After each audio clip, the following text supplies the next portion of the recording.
Fellow Ambazonians, good afternoon, uh, and welcome to another episode of The War Zone.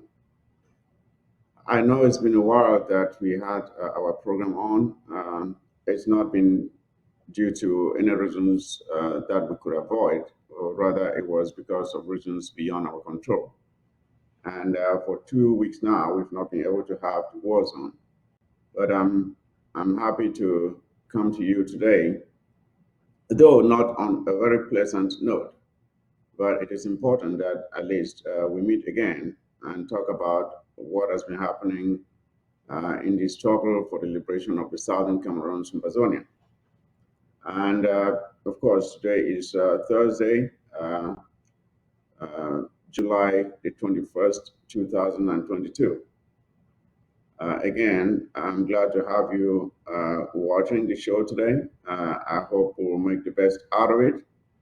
Uh, and of course, the main topic we'll be covering today will be none other than the passing of the very great warrior, FMA of Ambazonia.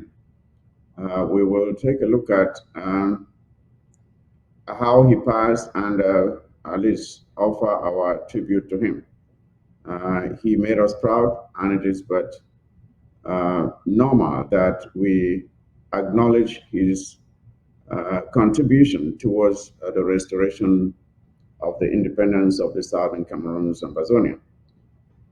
Um, but before we do that, I would like for you to make sure that all Ambazonians, I mean all of them, who care about the restoration of the independence of the Southern Cameroons and Ambazonia are watching.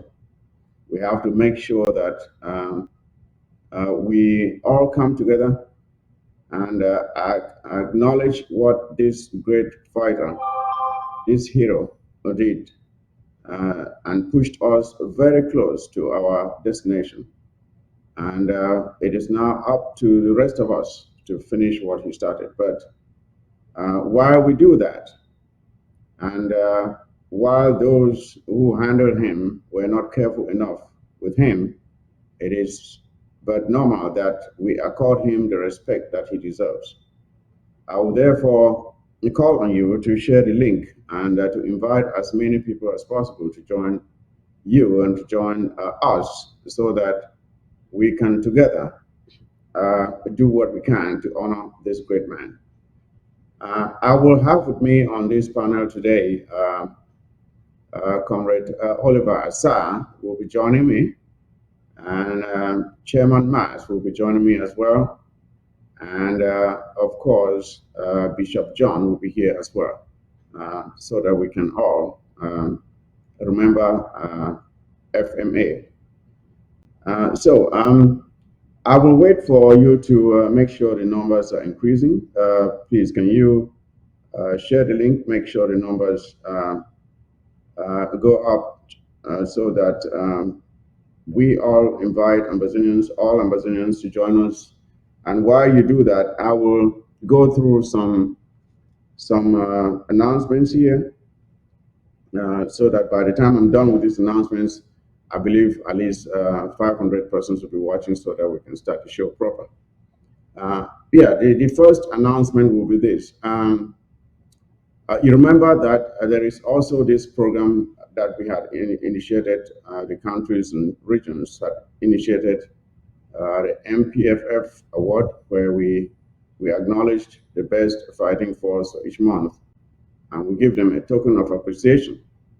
And I think it was the month of May, we had a winner, and we issued that out and paid the money.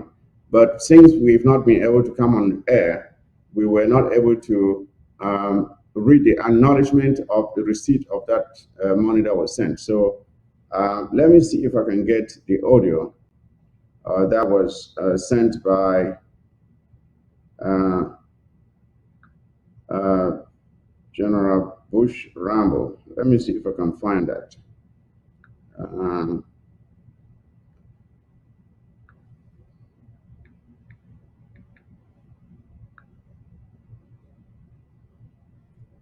I think I have it. Let me just play it so we can listen. The acknowledgement of the receipt of the money that was sent to General Bush Rambo and the black shoes of Oko, the black shoes of Oko. So let's listen to it.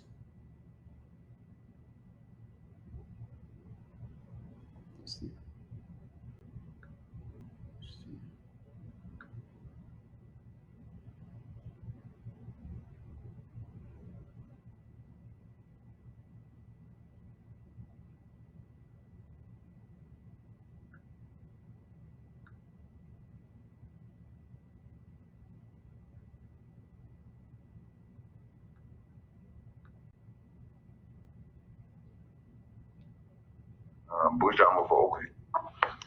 Yeah. So don't bother them. The tank one very much. Bush Rambo for okay. The tank the coordinator Royal compete for the month of May, the best fighting force or winner over the month of May. We thank them so they will receive the money, 1 million, and we'll use the money to do more job. They will say, I'm saying, no, we try for free our life. So thank them very much. God will bless them. And they keep on. We'll do our day and we'll do for them. Thank them.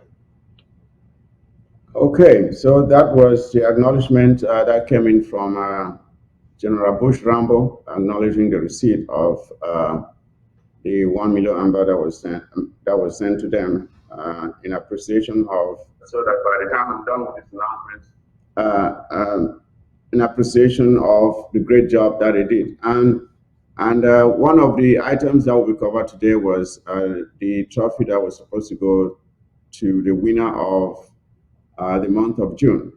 We didn't announce that yet because we were not able to bring to you the program. So that will be the second thing we'll cover today. It shouldn't take long to do that. But of course, the main event will be a farewell program in honor of FMA. So let's. I would like to bring on board my guests, but the numbers are not jumping to my likeness. Can you please do well to share the link? Share the link, share the link. Let's get the numbers jumping so I can bring my guests and we can start the show. So please, while we do that, let's watch maybe some clips of FMA. He was quite a singer and a producer of music as well. So let's get some of FMA's songs while we wait for the numbers to join. Then after that, I'll bring in my guests and we can start the show. Braver the strain that you give us in 2019. Who have a specialist? When they talk of specialists, they talk of Ambazonia Force. Ambazonia Force. We are the specialists in between La Republique and Ambazonia, the Southern Cameroons. This Field Marshall, the king of Ambazonia. Of course, generals, you people know that we are not afraid of anything. We are not afraid of Republic government soldier, so-called specialists. Yes. Now, I asked President Paul Biya in Yaoundé and the Minister of Defense in Yaoundé not to send kit again inside the BLM. Yes, not to send kids that they train them for 3 months, 6 months to come and fight with the Red Dragon or the Ambazonia soldiers. Them don't born? No. Them don't born? No. Now, I will say one thing. If Republic soldier, dogmen, if they don't have anything again to do, on the 1st of this 2020, they send some slaves, so-called B, specialists inside the BLM in their thousands. By their way to Soota, who were all seeing them, they enter Soota. They burn people property there. I hear somebody, Asomche Valentine in Soota, claim that they burned his palace for him to claim money from the Republic, the colonial master in Yaoundé, of which that building was not Asomche Palace. It was just a civilian man compound. And that man is called Fojiasong compound.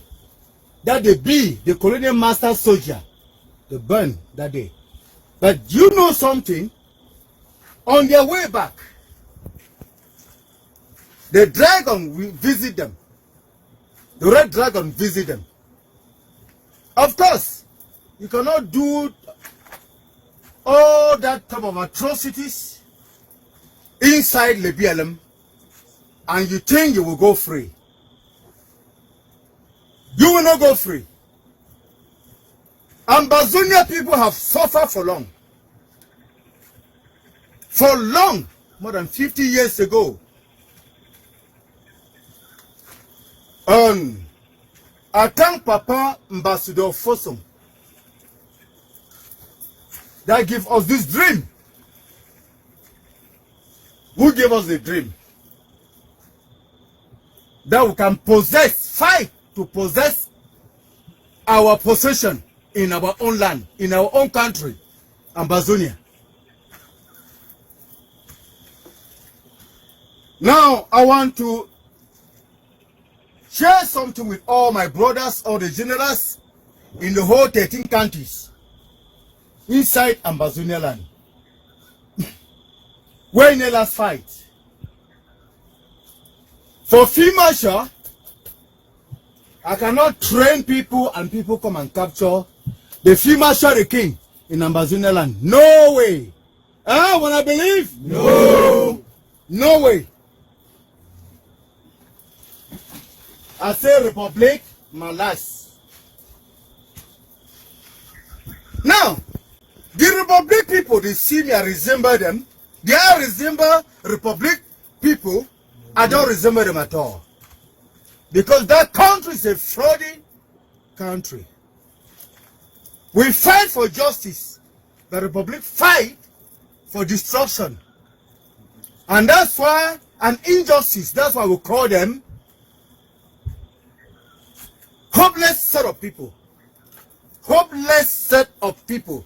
That is what Republic is called. It's me, Field Marshall of Ambazonia, that making this video. Today the 9, 2/20. All the generals of Ambazonia and all the Red Dragons and all the generals for the Red Dragons, I hold this meeting today and the video today is for us to look for a way forward as we're inside the beginning of the year, the new year. And the generals, let me tell you people something. Inside the BLM, we have everything here. I will not go to Nigeria to buy weapons. Neither go to French Cameroon to buy weapons. I have all what we, the Ambazonian people, the Ambazonian generals, Southern Qatar, Snapper, General Snapper, Black Snake, the whole generals in the whole Southern Cameroon found their way to the BLM. Very soon after when I finish my speech, that we can use to conquer the colonial master that has punished us for more than 56 years. But now, I want us to know something. Any fighter, any general that has been fighting inside this struggle. I heard some people has been talking about Nambele. How can you waste your time to talk to somebody who don't even know how to wash his pants to wear? Leave that fucking people upside. I call them hopeless set of people. Hopeless set of people. Now, you see, I want all the elites in Libya. I will not warn them for number second time. And all the so-called funds in the BLM, I will not just say something. You better take your position as a son of the sword inside the BLM. I will only say so. If you say you are a son inside the BLM, you better take your position. This is the high time you choose where to be. Because I don't want that tomorrow, when we take the nation, the country of Southern Cameroon, you come with your big gown. Say, I'm a chief, a son inside the BLM. This war is getting to 4 years today. And we have not heard from you people. So don't come tomorrow and say, no, I was there. I will say you're a big liar. Let me tell you people something. The presidency, this is Commander Sikim and Commander Longer. They approach the camp. Push forward, push forward, push forward. Push forward. Now, let me tell you people something in the BLM here.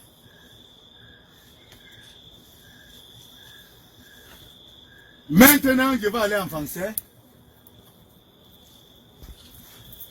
Président Pobia, le président de French Cameroun.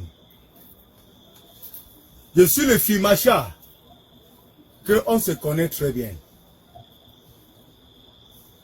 Je sais que pendant cette guerre que tu as déclarée au Ambazonie, une guerre que tu ne peux jamais gagner. Bien sûr, c'est nous, l'Ambazonie. On doit gagner cette guerre. Laissez le bloc à part. Tu as formé des militaires. 3 mois. 3 mois. 3 mois. Pour qu'ils viennent lutter avec les Ambazoniens, la force d'Ambazonie. Qui t'a dit que la force d'Ambazonie sont comme tes billes que tu formes, tu appelles l'intervention rapide. L'intervention rapide est quoi? Ils font quoi? Je le tue ici, comme le mouche, comme on tue le mouche. C'est moi le Fimacha d'Ambazonie qui dit. Tu dis que tu voulais faire ton discours, tu envoies tes esclaves, les esclaves billes de Yaoundé. Ils viennent prendre la tête des Fimacha. Voilà la petite tête là. Que tu ne peux pas, tu ne peux jamais voir cette tête. Regarde. Jusqu'à que l'Ambazonie a la dépendance. Je peux prier Dieu qu'il faut que Dieu prenne Fimacha pour que Fimacha pas se reposer. Maintenant, une autre chose encore. N'envoie plus les enfants des gens. Parce que ces enfants que vous envoyez tous les jours, qui viennent mourir ici tout le temps là. Après la guerre, pour toute cette famille, qui reste sans père, sans enfant, c'est moi. Parce que les francophones sont partout là. Ils ne savent pas ce que se passe. Demandez à Pobia que chaque jour que mon enfant était dans cette poste, on envoie la maison ici. La maison n'est jamais finie. Demande à Pobia, avec le ministre de la Défense, que où sont nos enfants? C'est Field Marshall qui est en train d'adresser cette parole. À Yaoundé, là on me connaît très bien. Vous me voyez comme ça. Attends, je vous dis. Regarde mes armes. Ça, c'est un parti de mes armes. Regarde ce qu'il y a au sol. Hein? Tout ce qu'il y a au sol là. Je ne peux pas donner tous les noms. Je ne peux pas donner tous les noms de ces armes. Mais ça, c'est les armes que même la République, tout un pays, a whole big country like a republic government, you people cannot have this kind of a material that do destruction.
For the whole Ambazonia, they want them from prison.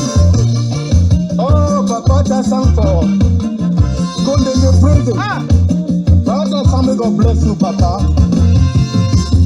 No one has stay strong. And all the leaders of Ambazonia were there for prison. Let us see one now. We no go tell ya. For some years we be talking about Boya. But now with the push close to that foot of the mountain, we White House, the presidency for Southern Cameroons. For Boya.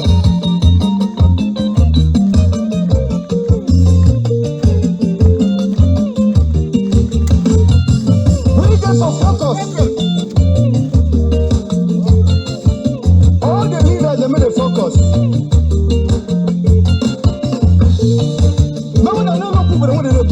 One bring we for back. We the born before, not the born back. Ah, the mabonge, mbige wonder mabonge, wonder mabonge, ah, wonder mabonge, wonder mabonge, mbige wonder mabonge, wonder mabonge, oh, wonder mabonge. My Lord Jesus is so good.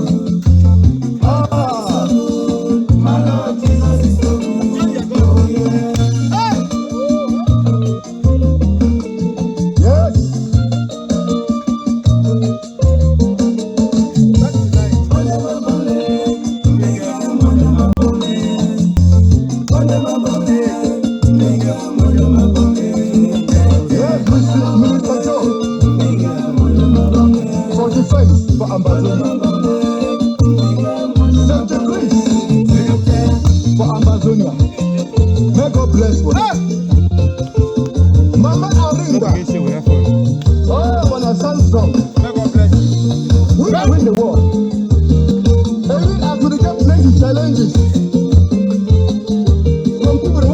highway. When I put them aside, more will focus until Ambazonia be free. When I visit Field Marshall, I know they look like you stop for them. We will focus. All my brothers, all my commanders. This one is just a start. It's very probably declare for we.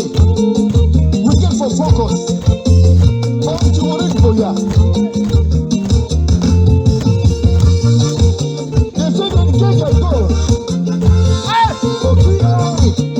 So that no person over there for talk. And that one is loud. We go Moriboya. We go Moriboya. If you believe with me, say oh yeah.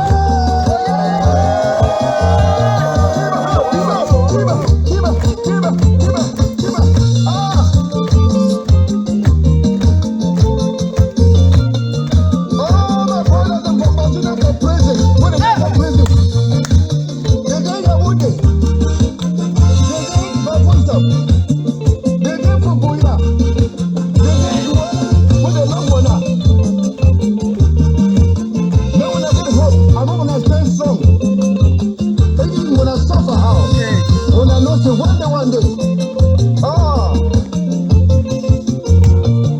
God will open that door them for that prison when I will come out. Now, Field Marshall from Ambazonia they talk.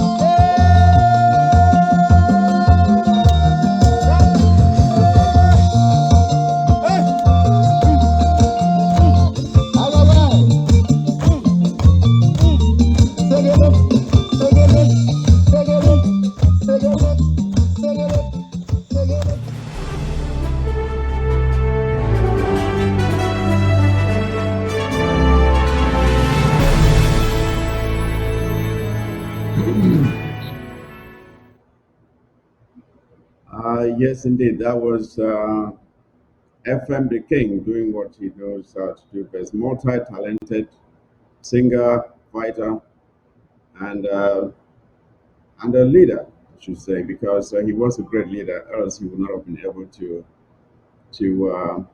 guide the dragons how far they have come. And it is up to us now to make sure that continues. And that is why, at some point during this program, we will make sure that we call on Ambazonians to reach out and give their support to the Dragons to make sure that they continue flying the flag as high as possible and that they are able to complete the journey that FM the King started. So at this point, I would like to bring my panel on board so we can start the discussion. And of course, when we see him dancing there, we cannot believe that he's actually not here with us.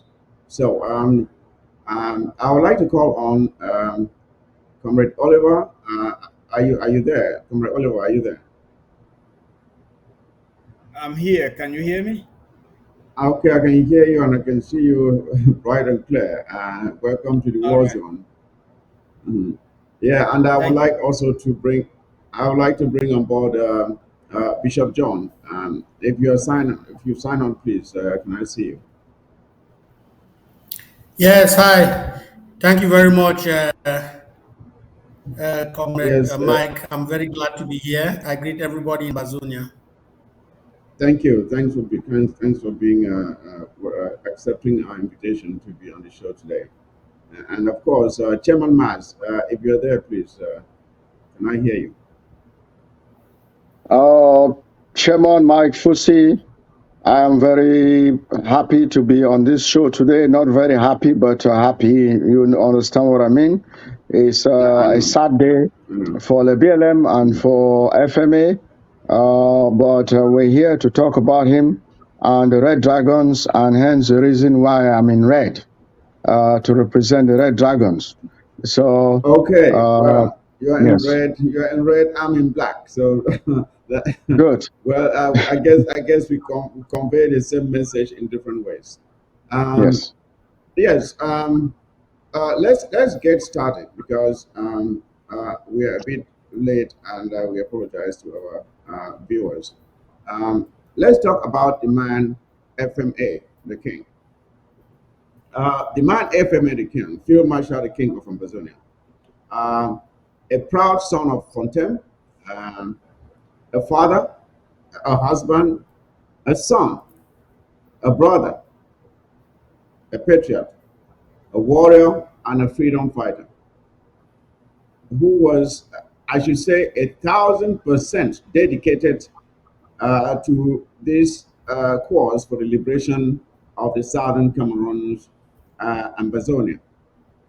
Now, he was born some 50 years ago, and FMA was a trained soldier, and he actually served with the La République du Cameroon military briefly, of course, before deciding to join the liberation cause for the restoration of the independence of the Southern Cameroons, Ambazonia.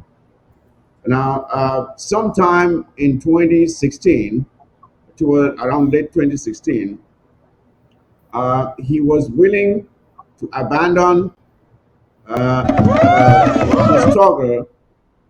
He was willing to abandon his job, I mean, and to join the struggle. Uh, and his first-hand experience of he had a first-hand experience of the injustices of French Cameroon, and that is why he decided to join the struggle.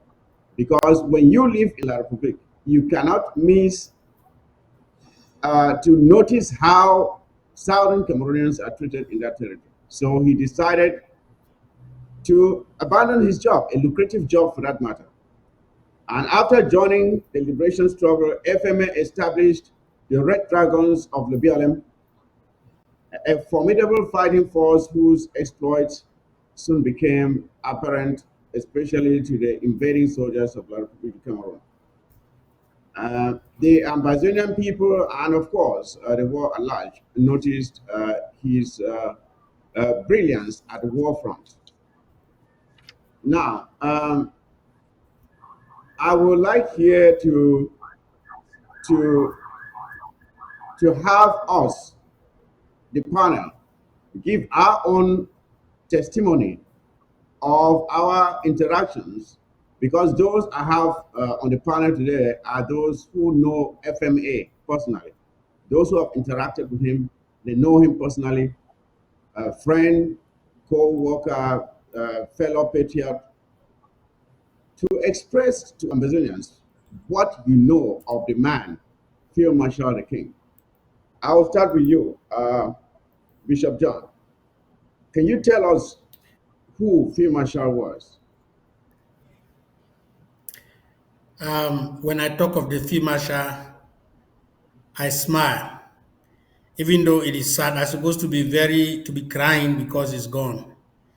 Field Mm, Marshal was somebody that has grown to be one of my very good friends. I only knew him because of this war. Before this war, I never knew him. I first, my first encounter with Field Marshal or knowledge about Field Marshal was Secretary Anu's or Chris Anu's brother. That's how I knew him. That's how my knowledge of Field Marshal started. Chris Anu's mm, brother. When he emerged in Lebialem, and one of my the general that was working with us, I was the ground commander for the Tigers of Ambazonia at that time, and we were working with one of the general the commander on the ground, Commander Demos, and that's what Demos. Well, we heard all this over the news, but Demos gave me a direct report say Secretary Chris Anu's brother or Chris Anu's brother has come to Lebialem, and this is what he's doing, and this is what he's doing. You know, from that time, I started finding ways to talk to Field Marshal, and eventually, not about within 2 weeks from that period when that happened, I started talking to Field Marshal. And ever since we have been talking, I've been talking with Field Marshal, and there are sometimes that we talk many times a week, Even to the last day that this incident happened, I spoke to him hours before this Okay. happened. So, to me, Field Marshal is somebody that defined this revolution, this struggle that we are in. From the time this guy appeared, things were different. We were still struggling to organize our militias on the ground. At that time, we Yes, had yes. different groups: the ARA, the Tigers of Ambazonia, the Sokadev, the Southern Cameroon Defense Force, and you can name it. And we were not working together. There was nothing like the IG at that time when he surfaced. And but when he came aboard, that's the first time that somebody on the ground was able to rapidly grow a battalion to great Mhm. numbers. He was very charismatic and he was very determined and was very serious about what he was doing. And because of that, he drew some jealousy, some attacks, and everything. But I will tell you, Comrade Fusi, that the Field Marshal of Ambazonia, to me, my own personal assessment, is one of the greatest names that has existed in Ambazonia history, Southern Cameroon history. You know, when you talk about the Fonchas, the Joas, you talk about the Abekon, you talk about all Pa Indeli and all these people, Field Marshal has made a name that surpasses all these names in the because of his resistance, the way he came and defined this current struggle that is going to take us to Boya. He defined it in a way that made people to embrace it, gave people hope Mhm. that yes, we can get to Boya, we can fight, we can resist. La Republique cannot defeat us. We can stand against La Republique. Field Marshal gave us the Field Marshal. In fact, anybody who was thinking that this war will round up or they can give up and stuff, Field Marshal came and stabilized our assurance and our hope that we will take the war to Boya. That's what Field Marshal And, did. and let, let, He was a great let, man. let He me was my just follow up. friend. Let me follow Go on ahead. that follow up on that point, Bishop John, because we all understand that there was a point in this struggle where Field Marshal was the Red Dragons, I should say, were the only force that was still standing and taking the fight to La Republique. At some point, all the other groups were kind of splintered or they had issues, they were not fighting anymore. That is why La Republique de Cameroon kept pounding, Le BLM kept pounding the Red Dragons, but they stood up and they defended themselves and they resisted. And at the end of the day, La Republique de Cameroon had no choice but to retreat in defeat. So, Comrade Oliver, I would like for you to give us your take on who Field Marshal was and the man Field Marshal. How did you know him? How did you appreciate what his contribution to the liberation struggle? Yeah, thank you very much for that question. I'm really heavy hearted, and I want to extend my condolences to Secretary Grace Anu and the entire Fobeni family for this colossal loss that has happened, and to the entire Ambazonia family. Well, I hear from Lebang in Fontaine, the same village as the same fandom as Field Marshal Oliver, who is my namesake, Lekoka Mhm. Fobeni. I have known Field Marshal since as a child growing up. And Okay.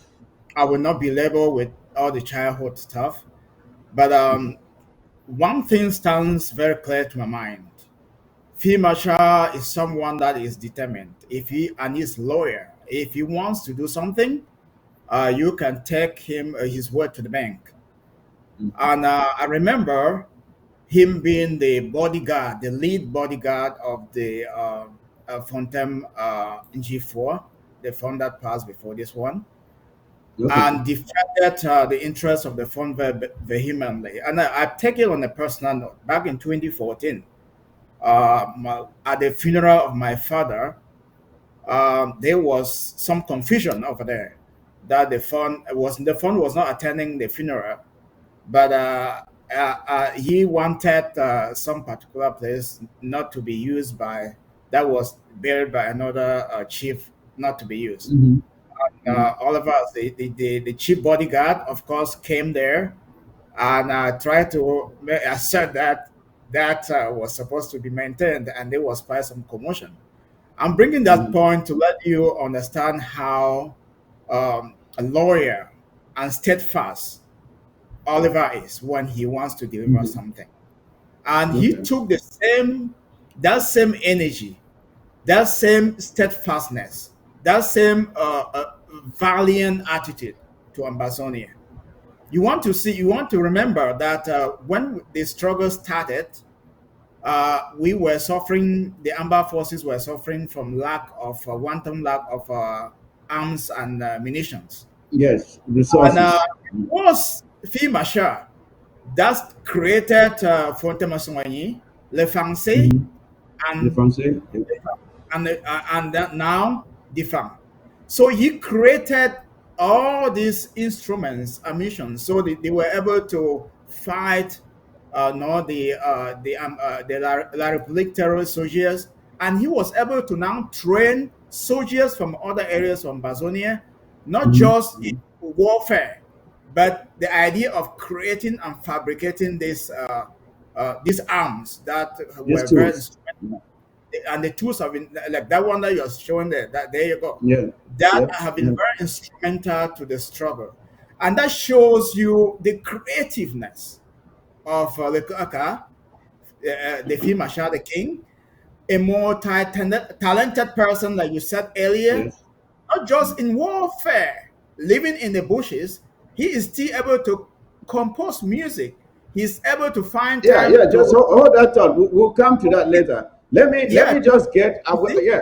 I just want us to get our introduction on who he is. We will get to that. That's right. Chairman Mas, Chairman Yeah. Mas, can you tell us your own side of it?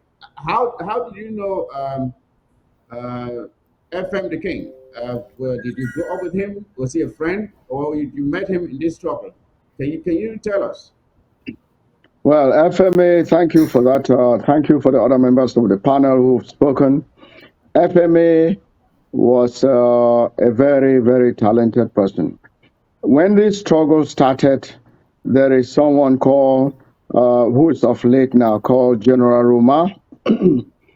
General Ruma, General Ruma's elder brother, Enes, they were all in the struggle in the village. And at some point, General Ruma's eldest brother or elder brother was killed by La République in a law. And La République soldiers planted explosives on his body because they were waiting for family members to come and collect the bodies, and the body and the family members wouldn't come, but they had to leave. So they planted explosives on the body before leaving to destroy the entire family and anyone close to Ennis. Yes. When General Roma they came to pick up the body. One person also died in that when the explosives went off, and General Roma died with only one ear working because his other eardrum was blown up by that explosive. Then, when Field Marshal came to the village, he abandoned his lucrative job in Yaoundé to come and join the struggle because the boys told him, they called him and said, as they were calling other Ambazonians who were in La République forces, please come and help us with this struggle. So FMA left Yaoundé with his own personal money, over 40 million francs CFA, to come and put into this struggle. So when he got to the BLM, he gathered the boys, and because the boys were doing their best with fighting with bare hands and doing whatever they took, but he got there and trained them how to become a force, how to manufacture. We've heard of Fontemasoni, we've heard of Nkange, we've heard of Le Français, The we've heard Francais. of all those material he created with his own ingenuity. Remember, Oliver FMA did not go to university, or he was never an engineer. He didn't do physics or chemistry. But from his knowledge, I don't know where he got it from, just like my friend Bob Marley. I don't know where he got it from, but he was able to put mixture together to create havoc for La République. Things which even La République soldiers themselves cannot do. He created. So that is a guy who changed the face of this revolution. He changed the face of Yeah. this revolution. Yeah, When yeah. other forces, Yeah, yeah. Let's. I have this discussion broken up into several headings. So I would yes, like for us to, yeah, I would like for us to follow those headings so that we actually digest. We go into details of who this man was, and what I would like for us to take a look at now is his dedication to the cause for the liberation of the Southern Cameroons. Like you rightly mentioned, Chairman Mas, this is a guy who had a lucrative job.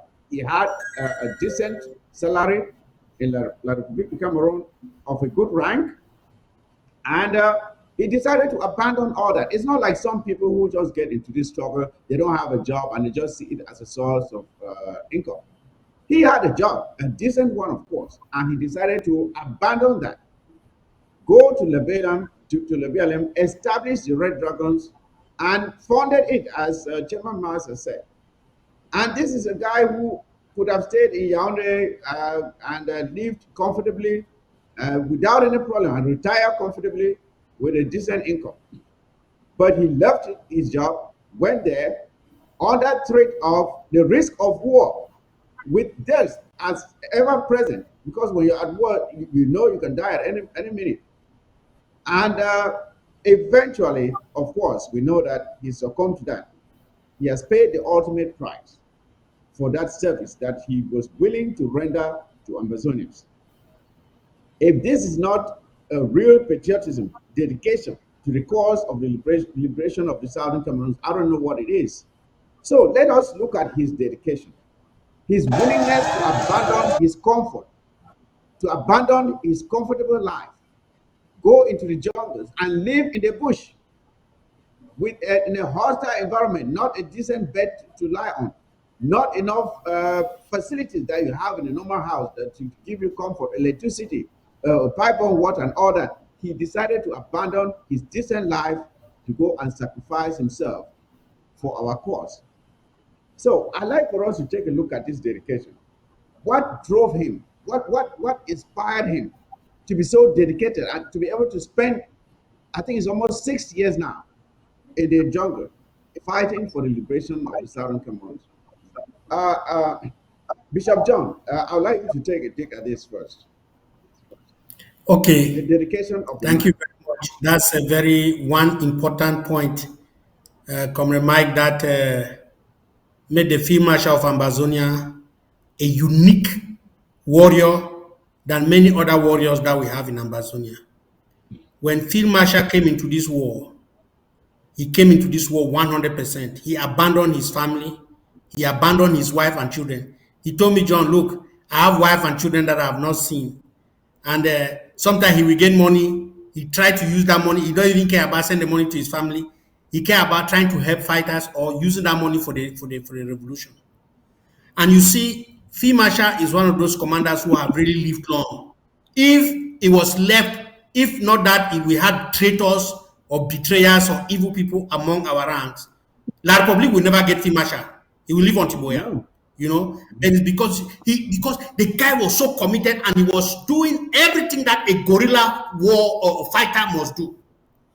When he came to this war, just like the Bible tells us that you should not look back when you are plying the field. Don't look back. Let the dead bury the dead. That was the attitude of the field marshal. He was so focused. He was so dedicated to the cause, and he knew exactly what he was doing, and he knew where he wanted to go. And he gave everything. He gave pleasure and everything just to make sure that happens. He stayed in the forest. He moved from place to place. He did his maneuvers as a gorilla just to make sure he's there and the war can continue go. Many people misunderstood the Field Marshal that point I go hear some generals or some fighters they will be saying, come and fight in the city like us. You are talking like that because you are in the bush. I say that you see, because of the dedication of the Field Marshal, Libialem is the only county we have in Ambazonia today where I can say boy, that doesn't have any La Republique administrative service going on in there right now. Is Lebialem because of the dedication of the Field Marshal. Because Field Marshal took this war as his life. The guy gave everything. He brought a lot of money. I could remember, or I could think of a handful of other commanders who have gone ahead of him, who brought in their personal resources into this fight. But Field Marshal brought a lot of great personal interest or money into this fight. He sacrificed a lot, sacrificed his family, sacrificed his way of life. He had the opportunity to take a lot of money for bribes. I mean, a lot of money to the hundreds of millions. He must have turned it down because of his dedication for this war. He is a unique Yes, example of how all of us in Ambazonia, including those of us who are in the diaspora, should commit to this war. Some of us are even afraid to attend meetings because we are afraid that we are yes, going to die. But look at Field Marshal, he gave And up everything. this, I was facing La Republic in the forest just there. But some of us cannot even attend simple meetings because we are afraid to be killed in the diaspora. yes, yes. And Never it's mind. so funny you mentioned that because some people sit right here, right here. They don't want, they don't even want, they are afraid to use even their real names. They don't want to use their real names. They go with alliances. Sitting right here in the diaspora, thousands of miles away from home. Now, let me go to Comrade Oliver. When we talk about dedication, we see how Field Marshal's mother was arrested and locked up in La Republique of Cameroon. They arrested a sister and locked up in La Republique of Cameroon. They arrested a pregnant wife and locked up, all with the intention of intimidating him and compelling him to surrender. He did not surrender. He fought even harder. And he said, well, others have died. If they die, then let it be. And he continued to pound La Republique of Cameroon. That is the dedication that this man had for this struggle. What's your take on it, Comrade Oliver? Yeah, dedication for Field Marshal is was a no-brainer because he tested the injustices of the Republic. Like you said, he was living a comfortable life. He could choose to stay there and just live in Yaoundé and continue his life, but he decided to abandon all of that. Why? Because of an idea. The whole idea or ideology of Ambazonia is that we suffered servitude with the Germans and then with the British and now with the Republic. And that we have an idea that we can be able to emerge, live on our own, govern ourselves for ourselves, and do things our own way in such a way that is going to not just benefit us, but will benefit posterity, generation after generation. So Field Marshal realized those injustices by the Republic and said, enough is enough. You know, when you are pushed to the wall, the very next thing is for you to fight back, because if you don't fight back, then you die. So he Yep. was willing to pay the ultimate price, which he just paid, to free Ambazonia. And with that, he has laid a foundation with the Red Dragons and the entire Ambazonia from the other soldiers that he trained from all areas of Ambazonian territories and redeployed them to back to their areas. And left a legacy of dedication that it now gives the opportunity for the Red Dragons right now for a leader to emerge that will fill this vacuum that's been left by Field Marshal. Because of his steadfastness, I think that is what we now encourage other generals to step up and fill that vacuum and prosecute the war all the more. And that brings me to an idea of La Republique being so obstinate up to now that they are yet to understand that you can kill people, individuals, but you cannot kill an ideology, an idea, because Yep. it's going to. They started by arresting Ayok Tabe and co, right? Some Mhm. generals have passed, but Mhm. Ambazonians have stood fast. They have stood our ground that we will get to Boya, come shine, come rain. So La Republic, the earlier they know that and come to the negotiation table, the better for us. And that is very correct because I have an image of these young boys. I don't know if Tanisha can put that up. These young boys with bamboo guns standing there with the Ambazonian flag. That should tell the enablers who betrayed FMA, it should tell La Republic du Cameroon that if you think that FMA's passing is going to derail this struggle from getting to its logical end, you are very much mistaken because I can tell you, when you look at those boys with those guns, there's a field marshal standing in there that they don't even know yet. There's a field marshal standing there. There's a field marshal on ground zero right now that they don't know. There's a field marshal amongst the fighters that are existing now that they don't know. And until that one will emerge, that is when they will start crying. They did not see no pity coming. They didn't see grandpa coming. They didn't see Ten Kobo coming. They didn't even see Field Marshal coming. There are fighters out there that are outraged by what has happened, and they are determined to make sure that they revenge what La Republic and especially the enablers have done. So let's look at the man's leadership qualities. This is a guy who came in. He was a trained soldier, of course. He came in and picked boys around who had zero military training before meeting him. And he turned them into one of the most formidable fighting forces in Ambazonia. And we know the damage they have done to La Republic of Cameroon. Now, the question is, does La Republic now think that these boys will just disappear? That just because FMA is not there, these boys will not exist anymore? Or that they will come and surrender so they can take them and kill? No, these boys are there. They will continue to exist. And they are even more committed now than ever before. And I'm saying this. I hope that we have the payment options to support the LeBLM, the Great Red Dragons. If we can post it here, we need to give them support because these boys are very angry at what has happened and they are willing to revenge their master's death or assassination. Let me call it that because that's what it was. It was an assassination because it wasn't even, he did not die from the bullet of the enemy. He died from the bullet of or from the hands of someone who is supposed to be a brother. That is what is so tragic about this. And we will talk more about that particular item later on. But Chairman Mas, talk about FMS leadership qualities, please. Okay, thank you for that. FMA is a born leader. As you've rightly said, when FMA came to the BLM, these boys were fighting with their bare hands and running and ducking and diving. And FMA took them together, gave them training to become like soldiers. They didn't have material.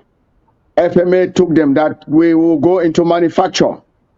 We cannot be waiting here while the enemy is roaming around Lebielem. We'll go into manufacture. Then Ambazonian people started hearing of something as le français, le français, le français. They said, what is le français? And FMA was very, very, very ready and open to share it to Ambazonia so that we can use to clear out La République. It said anybody who wants to know of le français, just find your way to le.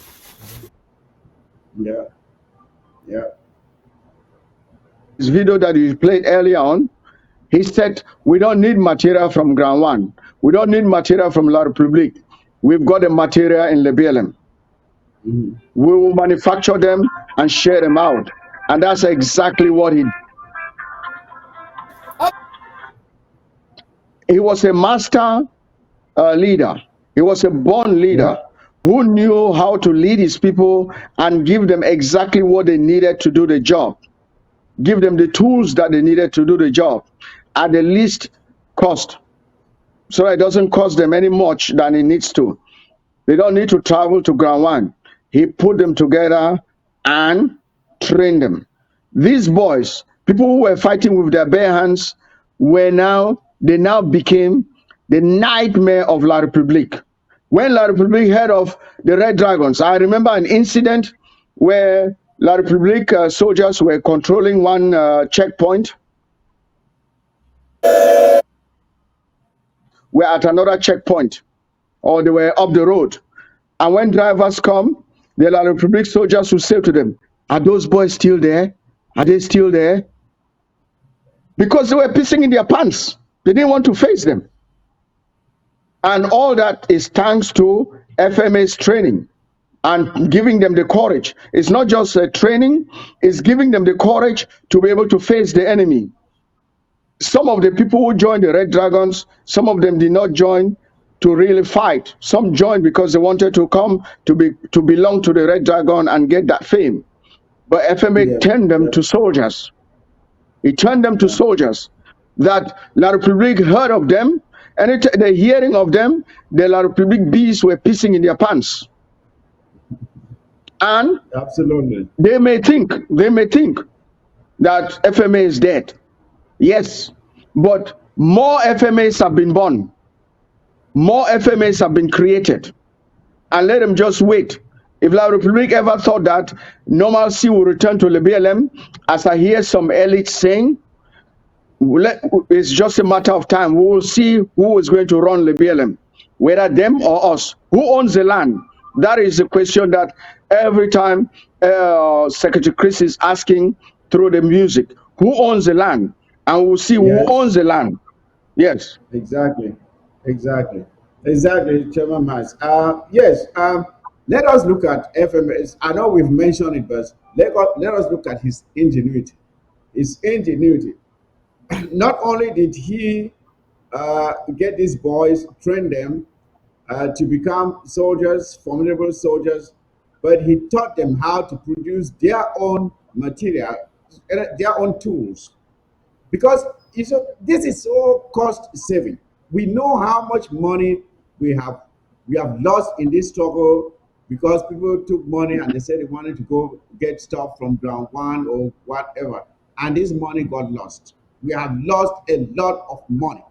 But by the Red Dragons producing their own tools, they saved a lot. It was economically beneficial to them. So it started with, I think, the Le Français, the Songanis, and I don't know what the last one, don't even remember the name of the last one. And even the handguns, they were making handguns which were very useful for the covert activities. So talk about a man's ingenuity, a soldier in and out, in every way. And when we talk about leadership, I forgot to mention here, we will remember that in other camps, FMA, we hear of soldiers who are involved with kidnapping, ransom taking, rape, and all that stuff. We've never heard of that in the ranks of the dragons. And if there were any soldiers who misbehaved, they were properly disciplined. So not only were they great fighters, but they were well disciplined. And that is one thing that we fail to understand in this struggle. In order to be a great soldier, you must be able to take orders. You must be able to be disciplined to do only what is necessary to advance the cause for which you are fighting. When people start going into ransom taking and kidnapping, very soon they go astray and most of them are killed. Like you rightly said, if not of the fact that FMA was betrayed by one of his own, La Republique would never have gotten him because his hands were clean. He did not meddle in all this ransom taking and kidnapping and molestation of the very civilians they are supposed to protect. So he lived the life of a real soldier who was dedicated to the cause. So, uh, uh, Bishop John, talk about FMS ingenuity, Yes. please. Okay. You know, to be FMA was very ingenious. Number one, look, he was ingenious in the way he took soldiers or these guys from nobody to somebody. I was telling you that in Libya for about a year, we have that the maximum they could go was 21 people. 21. But it took Field Marshal 2 weeks to build a 200-man Red Dragon squad. 2 weeks. I mean, formidable. And then in about 1 year from then, the Red Dragon went to about 500 or more. You know, you could see the Field Marshal was so ingenious that he used the terrain without resources like you will see we do have in the military, but he used whatever he could use in that to create training grounds. He created training ground. He created tunnels. You could see I have one special force where the people were going through under tunnels in muddy water. Oh my God. Mm-hmm. This guy was so he trained these soldiers.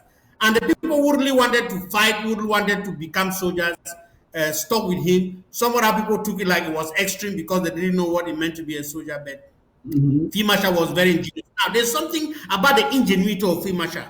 Field Marshal he also knew how to take people and get the best out of people. You know, he knew how to delegate authority. He delegated power.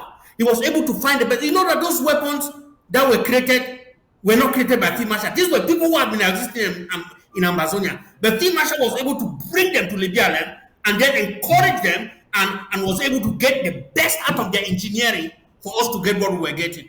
In fact, the guy was so gifted in the way how he could bring the best out of people, out of these fighters. It's amazing. If anybody goes close to Field Marshal and you are committed to the cause, you will emerge as a fine person, a fine soldier. Only those who did not like to be disciplined, you know. So somebody talked about the weapon. The first one that came out was Ikenge. Ikenge was the first one that was buried on the ground. Okay. After Ikenge, you had the Lefanses. After the Lefanses came, then you have the Fontaine Masonganyi. After the Fontaine Masonganyi, you have the Fobene. The Fobene came. You know, after the Fobene, then you had another variation of the Lefanses with double barrel, with triple barrel, and with 6 barrel. This was the most fierce weapon that La Republica ever seen. This guy was very ingenious. I mean, it's amazing. It's amazing. They engineered because the guy was so committed to the war, that God gave him idea on how to survive, even on nothing. You know, he never depended on the money that came from the diaspora. He never depended on resources that came from Nigeria, like other people. You know, you send money to Field Marshal, he know how to make things happen with that money. So he was a very gifted guy, very ingenious, and we are all enjoying. And this struggle will be won because of the ingenious foundation that Field Marshal has laid for us. Yes, and Bishop John, the reason we are shining a light on all these qualities is not just to honor him, which is what we're trying to do, but also to tell the remaining fighters on the ground, this is how you carry yourself. If you want to be honored, if you want Ambazonia to appreciate you, because there are some fighters who die out there, and because of the things they did while as fighters, people really don't feel comfortable coming out to celebrate them. You see, you taint your service. Let me tell you one thing. It becomes difficult for people to appreciate it. You see, when you dedicate yourself and you are blameless, you see the dedication, you see the commitment, someone who takes care of his people. That is what you are there for. You join the fight because you wanted to protect your people.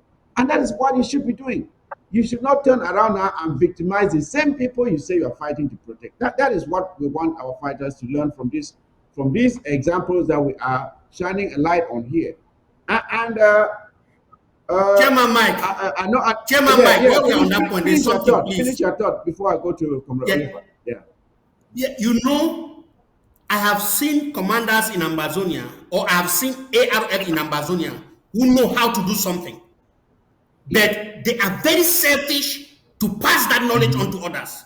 In fact, there's a fighter that was trained by the Field Marshal in Fako, and when he got to Fako, He never wanted anybody else to know how to manufacture those things. In fact, there are people that Field Marshal have trained, and they go back. They started tasking their local government and their county a lot of money just to make, For just the to do what they have for gone what they got for free, to for the something they BLM got for free. I'm telling you. So we are just telling the commander, look, Field Marshal has made a name. Field Marshal is going to be a legend forever. We are going to, our children are going to read about Field Marshal on history books and Wikipedia, on the internet. In fact, the guy, this is how you live. You make a name. The Bible says a good name is better than gold and silver. You know, Yes. he made a name because of the way he lived. So when you have knowledge or the ability to do something, share it.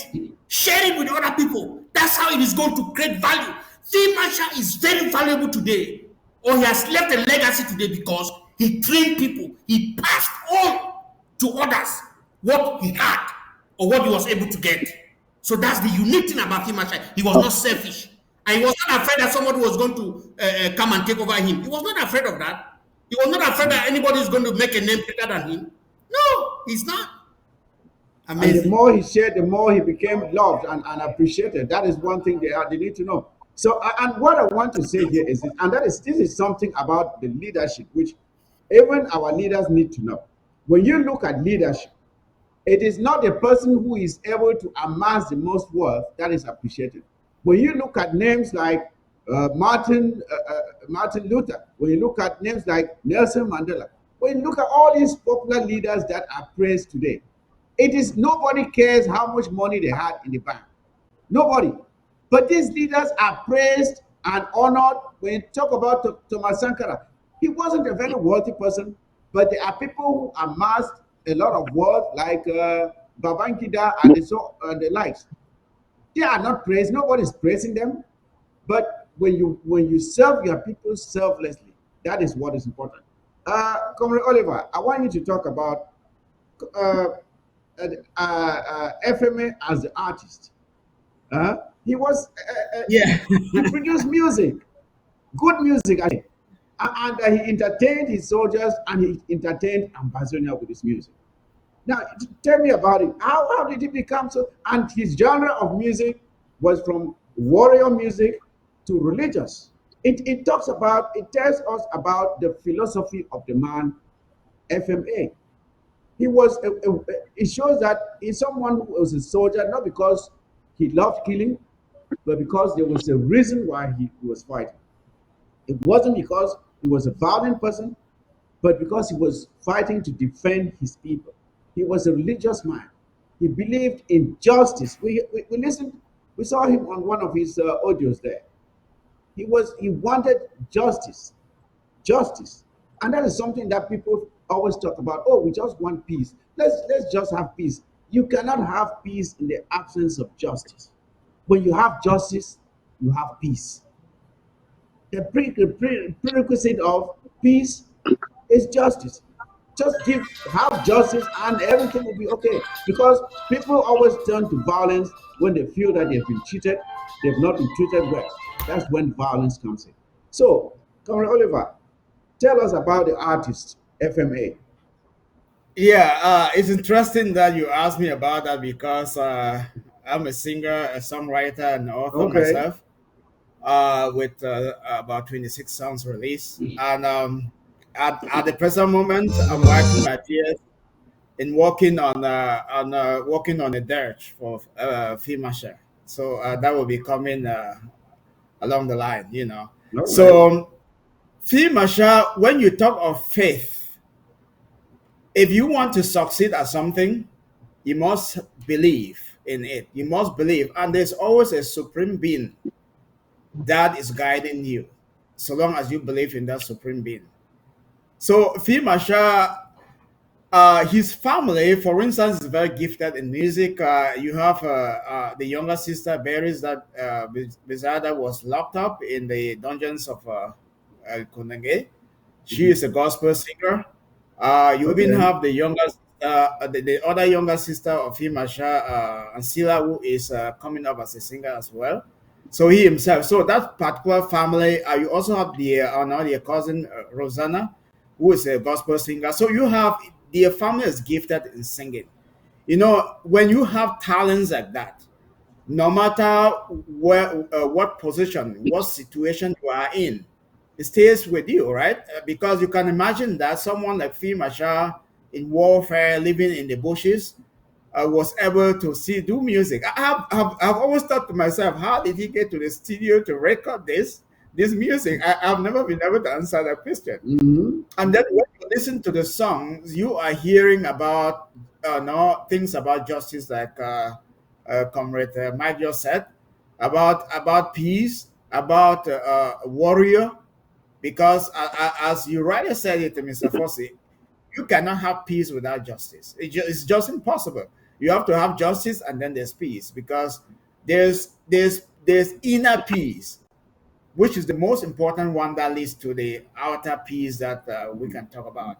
Because Ambazonians have suffered from a terrible psychological no, war that now turned into a physical war that we're fighting right now. So things like that motivated Field Marshall to become a singer, because he wants to not just do the physical fighting in the in the bushes. He wants to leave a landmark. He wants it out there. He wants to put the word out, and you see how that becomes just part of his legacy, that we're able to listen to the music that he was able to compose during that time.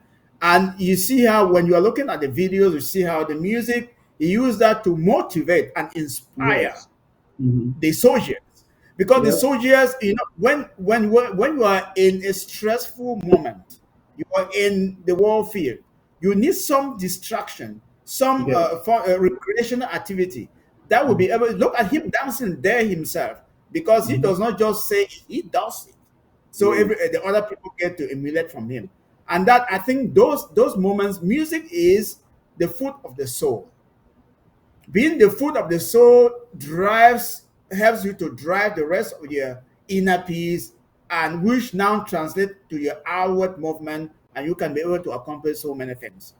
Just imagine a world without music, how it will look like. It will be so Yeah. boring and snoring. And so that is how I see why Field Marshall got himself not involved in music, and which we're enjoying right now. Thank you. Thank you very much. And I'll go to Chairman Mas, but I would like for us to go to take a look at his battlefield accomplishments. And I would like all of us to take a dig at that before we move to the next topic. His battlefield accomplishments. Field Uh, Marshal was responsible for decimating hundreds of La Republique Cameroon soldiers. And at one point, he mocked them and told them to stop sending these young boys here who don't know what they're doing, and to send but the generals. And I think they finally sent one general, which he took down. He took down one La Republique Cameroon general. And the La Republique Cameroon sent, I cannot count the number of incursions into Lobialem with the hopes of getting Field Marshal to no avail. They sent several, score hundreds of La République du Cameroon soldiers making attempts to come and get Field Marshal, but it did not succeed. And then you consider the fact that La République du Cameroon was so desperate that they now employ the services of witch doctors and all kinds of magicians to come and try to suppress the powers of the dragons, because they thought they were using some mystical powers. They brought, I think there were some Indians at one time, and I think some of them even died in the process. And then they brought people from Nigeria. They came and tried, and they could not. And then they even brought in French soldiers to come and hunt down FMA. But they were dealt a serious blow, and they were forced to retreat in shame after some of them were killed. So this is a man whose battlefield accomplishments are well known. So, Chairman Mas, what can Thank you. account to what can account to this success in the battlefield, which has shown an example to several other generals in Ambazonia who copied from Field Marshal, and they did very well themselves too. Thank you for that, Chairman Fusi, for that opening. Yes, a great Field Marshal was a man who knew his strengths.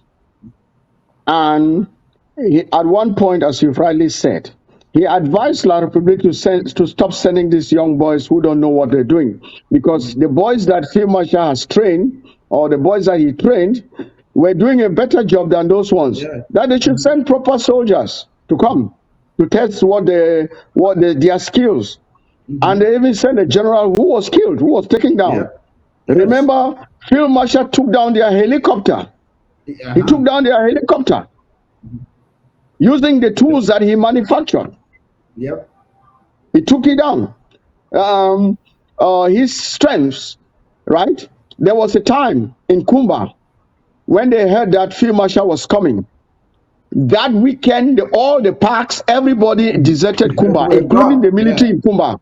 They only heard that Field Marshal was coming, and they ran all, they deserted the town. That's how influential he was. That's Yeah. how powerful he was. And Yeah. Yeah. he did not talk the talk, he walked the walk. He walked the He was walk. not a That's man important. who was shy he wasn't sending his boys to go and die. He led them to the war front. So Field Marshal is not an ordinary soldier. He has done so much for this revolution. He has, in terms of what he's manufactured, what he's achieved, the fear that is instilled into the hearts of La République, even their soldiers. Even if anyone who listened to Secretary Chris on Monday will hear what Secretary Chris said. The 4 La République soldiers who went with the other traitors will not go near Field Marshal. They stood in the Yes. peripheries waiting that, oh, if you go and succeed, then you call us. Because they knew that they could not do anything to Field Marshal. They were not trained enough to deal with him. So Field Marshal, his legacy lives on. But my message to La République and to all those elites, the so-called elites, is that Field Marshal may have died, but his legacy lives on. And Field Marshal had only one legacy: to get to Boya, to free Ambazonia. Not for money. It wasn't for money that he came into this revolution. He brought his money into the revolution, 40 million francs CFA, which could have kept him going for a very long time. But he brought it and pumped it into this revolution. And he lived in the jungle like Tarzan. Yes. He abandoned life as a normal human being, and was living in the jungle, in the forest. His next door neighbors were apes and monkeys.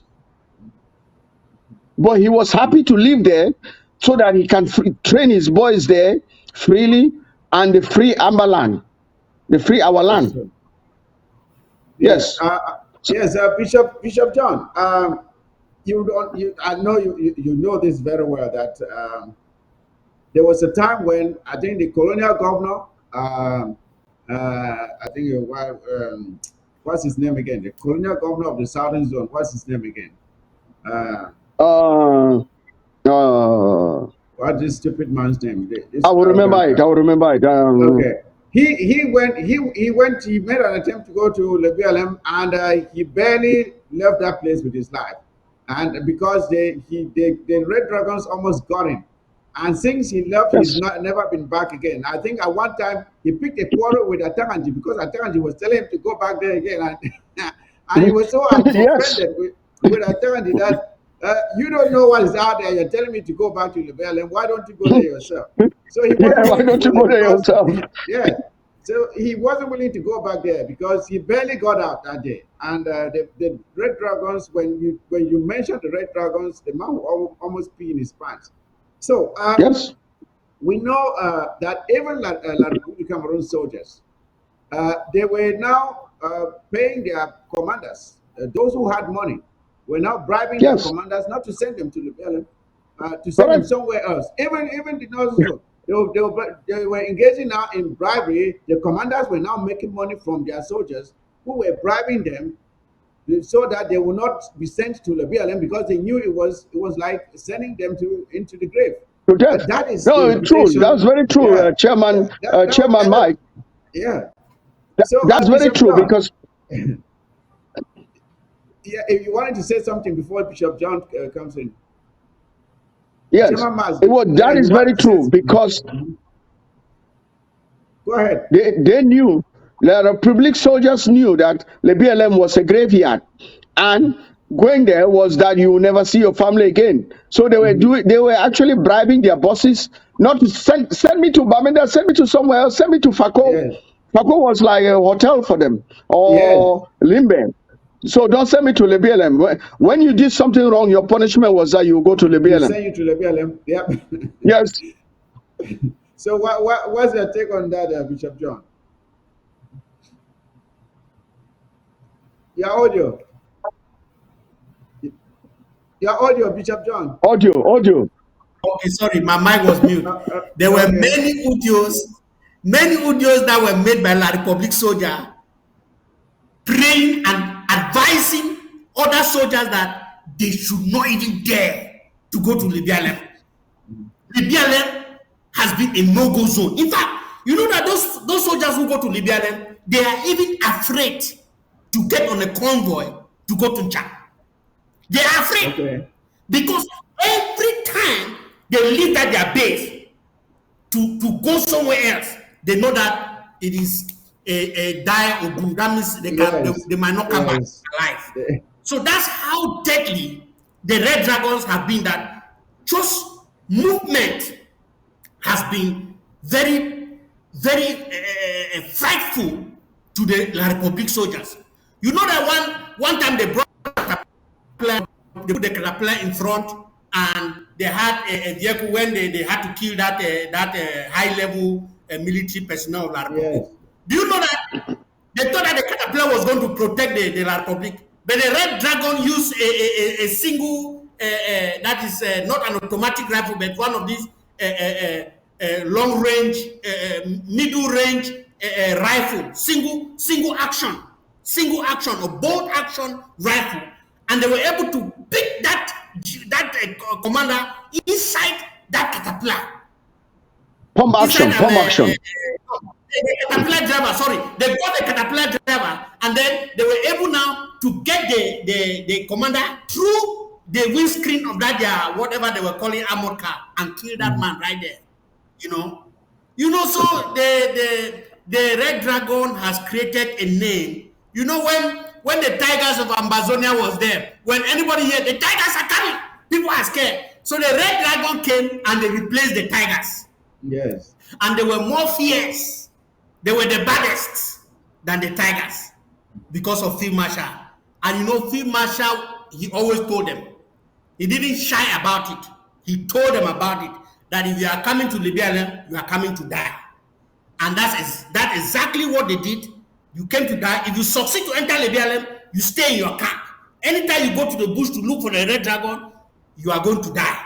And that's what he did. And I believe that the soldiers he has trained in Libya, the remainder, the generals he has trained in Libya, they will carry on the spirit, and they will even become, because there's a saying that the student become very knowledgeable than the teacher, because the student, his added knowledge plus what the teacher has given him makes him more superior than the teacher. So I am expecting, or I am believing that the commanders in Libya, they will become more worse than the Field Marshal when it comes to action against La Republique du Cameroon. My brother, Field Marshal was not feared by the La Republique soldiers. Blacklegs feared me. Field Marshal was a nightmare to Blacklegs. This guy, you were talking about ingenuity. He was so ingenuous that he knew the mathematics of this war.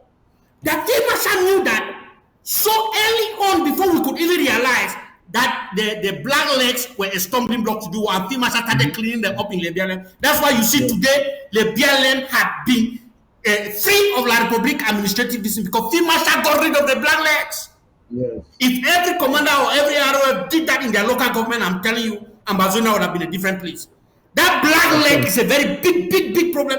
And Field Marshal was so ingenious to discover this from the beginning, and he dealt with them. That's why we had the BLM today. Even a black leg can be in BLM as long as they will be in BLM, they will have their mouth sealed. They will have their mouth sealed because if they cough, they know that Field Marshal will discover them. Talking So about his accomplishments, I remember one scene where, that's not very long ago, I think it was last year or early this year, where one of La Republic's so-called armored cars was lifted off the ground. You actually Yeah. saw the thing was raised up from the ground. And I really feel sorry for these La Republic Cameroon soldiers because each time you enter one of your so-called armored cars, it's like your heart is in your mouth. You don't know when it's going to happen. You know something is going to happen. You just don't know when. And to still have the courage to ride in those things, to try to traverse our terrain. And it's not right now in Ambazonia, it's not just in the BLM, it's everywhere. It's everywhere now. It can happen anywhere because we have fighters, we have fighters all over Ambazonia now who have this technology and they are using it to advance the cause of this war. And our boys, when they started, they had nothing. Remember when we came out with peace plans and so on, and we marched, and they started terrorizing. They killed how many? More than 100 that day. And then it did not end there. They started breaking into houses and shooting Burning kids down in the leg, villages. some killing some, raping some, doing all kinds of things, just because we came out to march with peace plans. I mean, marching. We never had weapons then. That is when they radicalized. But I remember one scene. I'll never forget this. When La Republique Cameroon soldiers took some boys, leaned them on the wall, and they used 2x4s. They've used 2x4s, and they were. I said you can completely damage this boy's spinal cord, and this guy will be these boys will be paralyzed for the rest of their lives. This is how they radicalize Ambazonians to become what you see some of these boys doing things now that I could not have imagined that they could do. Because the Republic of Cameroon taught them how to be violent. They taught them these things. We came out with peace plans and they welcomed us with bullets and helicopter gunship bullets. And that is what drove us to where we are today. So, Comrade Oliver, tell us your own side of the fighting force called the Red Dragons under Field Marshal. Before we move on to the next topic, Yeah. your battlefield experience. Yes. Back in 2018, the war actually picked up in 2017. My nephew, Edwin Alemji, who was one of the Dragoners in the Battle of Efamutier in Gens, exactly where I come from, uh, they tackled the La Republique is there. Unfortunately, he succumbed with two of his colleagues there, and no, they killed three of them there. That was my nephew that I helped raise. So that was actually a very big eye opener that radicalized me a lot more because Mhm. when you lose someone that close to you in this war, there's no way you can replace him, and there's no turning back. So the Red Dragons, the force that FEMA has put them together. And let me step back a little bit. Just a few days before FEMA was betrayed and assassinated, he had reconciled with all the Red Dragons and the people in the BLM. When you are in war front for that long, 6 years and counting, no matter what, you're going to step on some toes. It's going to be a little bit of squabbles here and there. But because of his leadership skills, he said, "Okay, let me step back and reconcile with everybody, so that no, we can even be more. We can cooperate a lot and prosecute the war even better." So he did that. He made that happen, and as if he knew that he was going to die. So that kind of bringing that cohesiveness amongst the fighters is very important, because in the BLM you have different camps now, which was not the case a long time ago. So with generals, with different generals in those camps, so trying to bring that cohesion is very important, and that's what he was bringing, and had that reconciliation happen a few days before he was killed, and that's why the more reason why I solely believe that the Red Dragons are going to go places and go a lot better because of his training, because of the expertise that he passed on to them. Because people don't realize that the more you share, the more you get back, and you can only leave a very palpable legacy when you pass on to other people, especially when you are in a course that takes a long time to fulfill. So you have to pass that on to others, pass the technology, the knowledge, the leadership skills, and those ideas on to other people. And the Red Dragons are very wounded right now. Yeah, And yeah. when we talk about enablers and black legs, that is something that is changing the whole trajectory, and therefore the strategy, Ambazonia strategy in the fighting this war. And that's why our strategic meetings that are happening, and all those are things that we discuss them behind doors. La Yeah, Republic yeah. should just get ready Yeah, because we yeah, are yeah. coming. And when you talk about spreading So his legacy and his ingenuity, and I consider it like this. The Republic may think that they killed Field Marshal, but they did it too late. They are too late because he's like a chicken that has laid eggs, and the eggs have already hatched, and the children are already adults. Killing the mother hen now means nothing because the eggs have already turned into adult chicken. And they will go out there and do what the mother taught them how to do. That is exactly what's going to happen. So let's talk about him, Chairman Mas. Let's talk about FMA as a role model. A role model. FMA was Yes, a role model. FMA was a great. A pace setter. He was a pace setter for other fighters. He set the examples for others to follow. He was a source of inspiration for other fighters all over Ambazonia, not just in the BLM, all over Ambazonia. And he gave counsel to junior fighters. And they looked up to him for guidance. His personality, his presence gave others the assurance that things will be okay. That is who FMA was, the anchor on which the Ambazonian revolution hinged. You see, so Yes, until the emergence of the likes of No Pity and Grandpa Balitenkopo and the Okoro and others, FMA was the one that led this struggle. Yeah, that's the one I was talking about. You see, that's what they did.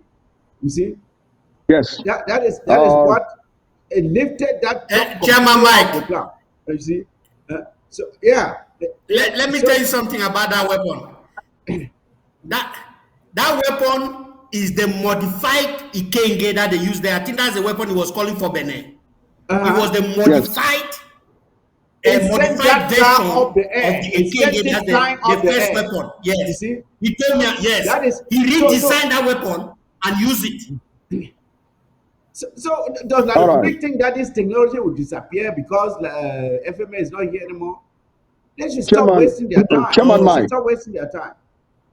Chairman, So let me go ahead, answer. Chairman Mas. Go Yes, ahead. Go ahead. the thing there is that FMA was a role model in a lot of things at the war front. Just the sound of his name sent defeated the enemy before he showed up. Just the sound of his name defeated the enemy before he showed up. And there's one person we may not know, but there's one person that FMA used to talk to me about. He said, I'm going to make that person my successor in Ambazonia. And that was General Ishubu. Yes. when He told me about, yeah. When Ishubu died, FMA called me and cried. Yes. He cried. He FMA cried. was a leader who he was not afraid to give counsel or advice to any other soldier who was fighting this liberation war, not limited only to the BLM, anywhere in Ambazonia. And if we listen to some of his audios that he did in the past, when there was trouble somewhere, he will call and give his advice, or he will give his advice through audios to those people and say, "Look, this is what I think, this is my take." And he led like that. He was not afraid to solve problems.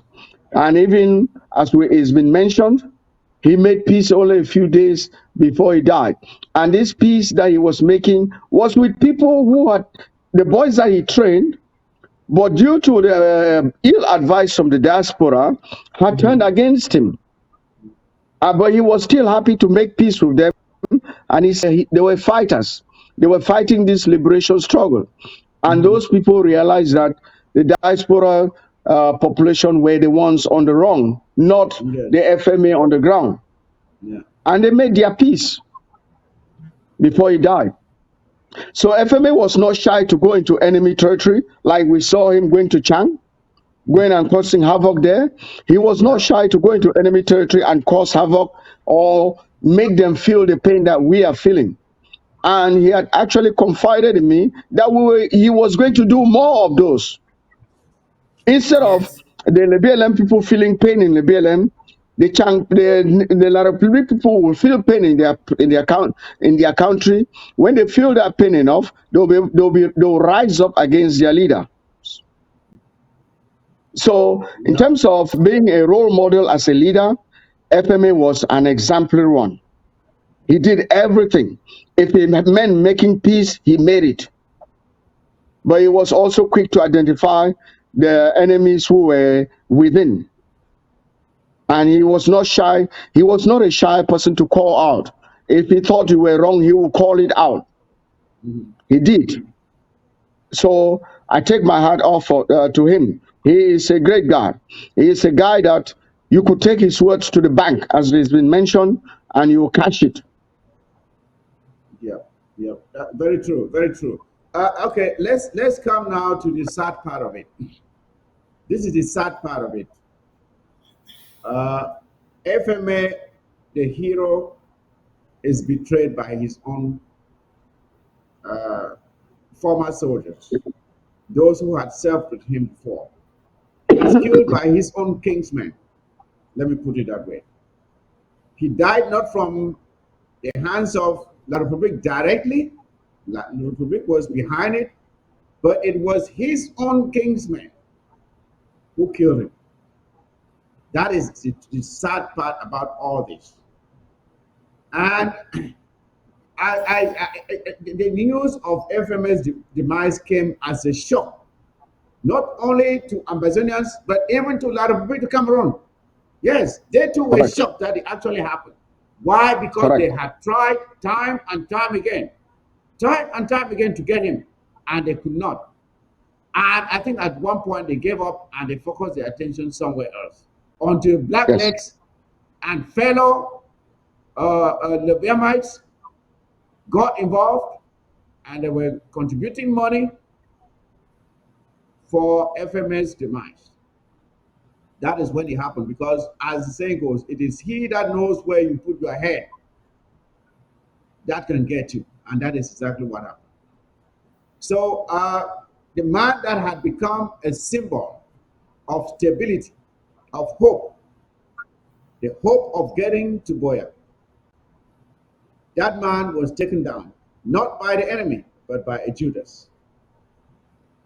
I'd like you to comment on that, Bishop John. Can I, before we go Yes. that, I would like to do a traditional ceremony for that, Okay. which was you simply put the back of your left hand. This is something, a prayer that goes against the perpetrators. And I'm going to Okay. say it in Bangwa. Ngule, afi masha Oliver Aka, for when you can roll that ambo with 10 gongjia.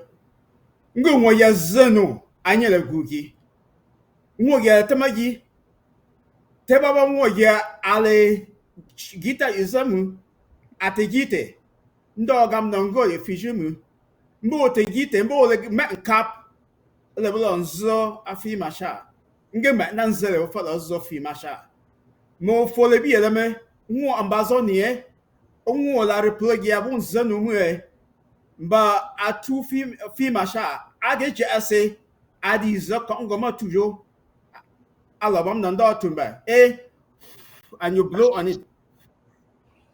Thank you very much. Thank you, Comrade Thank Oliver. you. Bishop John, you can go ahead now. Yes. Chairman Mike and all the viewers, Field Marshal has been a target to people from the first month he emerged as a leader in this Ambazonia. First, when Field Marshal came and started fighting Libyalem and put the Red Dragons together, there was a fighter who was fighting with the previous commander we had there, and he moved from that commander and went to the Field Marshal and demonized Commander Demos. That Demos was this, Demos was this. So he became the right-hand man of Field Marshal. It was not long. This same guy, his name is Atabon Kingsley. This same guy, I'm not afraid to call his name because I have his recordings and all the things that he was saying about the Field Marshal, and I know that his hand is not clean. So he started saying all kind of things about the Field Marshal. And then I look at this thing as I said, this somebody who left, he said Field Marshal was the God. He the same similar thing he was talking about Demos, he has started saying it about the Field Marshal also. And he will say the Field Marshal is doing this, but he's still able to use his phone. The Field Marshal are locking in prison, but he still had the liberty to call us in the diaspora. It was not there. You know, this guy made, and he finally had ally even here in the diaspora when we were in the AS Ambazonia Self-Defense Council that time.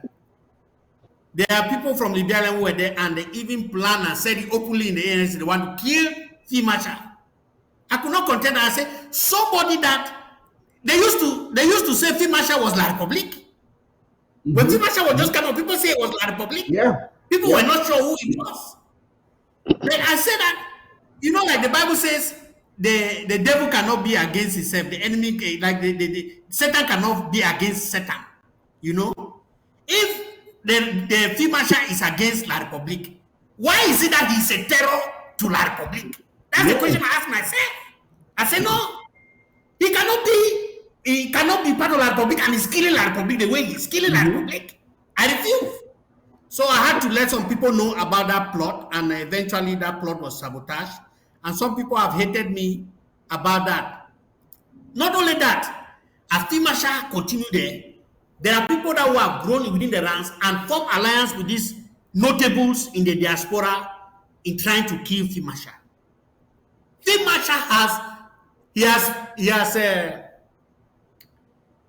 what can I say? He has escaped a lot of assassination attempts by his own people, by people who do not love what he's doing for Ambazonia. You know, by the same Libyan people. When Field Marshal went against the Blacklegs, it was a very big something for him. And all the notables and families of those Blacklegs, they wanted Field Marshal gone by all means. And he survived that. And then he came Ayike. Ayike wanted to take the head of Field Marshal. Yes. But God did not allow it. Immediately after the Ayike was gone, and they put somebody in charge who was working with some of the team members of Libya. They wanted that new commander they put that was the next in command of Ayike. They wanted Field Marshal, and that guy planned to kill Field Marshal. But Field Marshal survived that. You know, until this last attempt, this last incident that happened, Field Marshal was a great, and whoever has done this, we have just made that whatever Comrade Oliver have said here. I pray that it works. I pray that because what anybody who is involved in the demise of Field Marshal, that person will get drink the same cup of tea that they have offered. They will and not only will they get it, one generation will get it, and they will be wooed and shamed in Ambazonia for generation to come as a traitor. Their generation, their children, their great-grandchildren will not be respected and honored in Ambazonia for being traitors to a great war. But anyway, they are too late because Field Marshal has already become a legend. Field Marshal is not who he is. He has built a name that will live for eternity. The guy has established a legacy. He has done something that is beyond his lifetime. His name lives on. His actions, whatever he has done lives on. We are all living examples to what he did. He touched my life. He affected my life.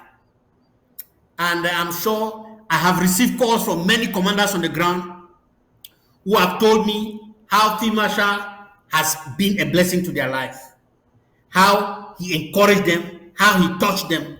You know, do you know that people have even left outside Lebialem to go into Lebialem to assassinate the Field Marshal?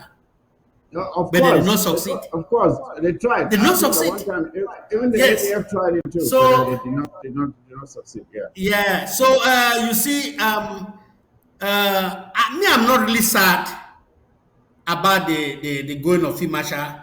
I always spoke to Field Marshal, like some of the things that Comrade Mars was saying. I can tell you that a lot of Field Marshal secretaries I know because I'm one of the closest person that was talking to Field Marshal of Super this command. Even when I was no longer the defense person, but he keep telling me that, look, I will always be his defense minister.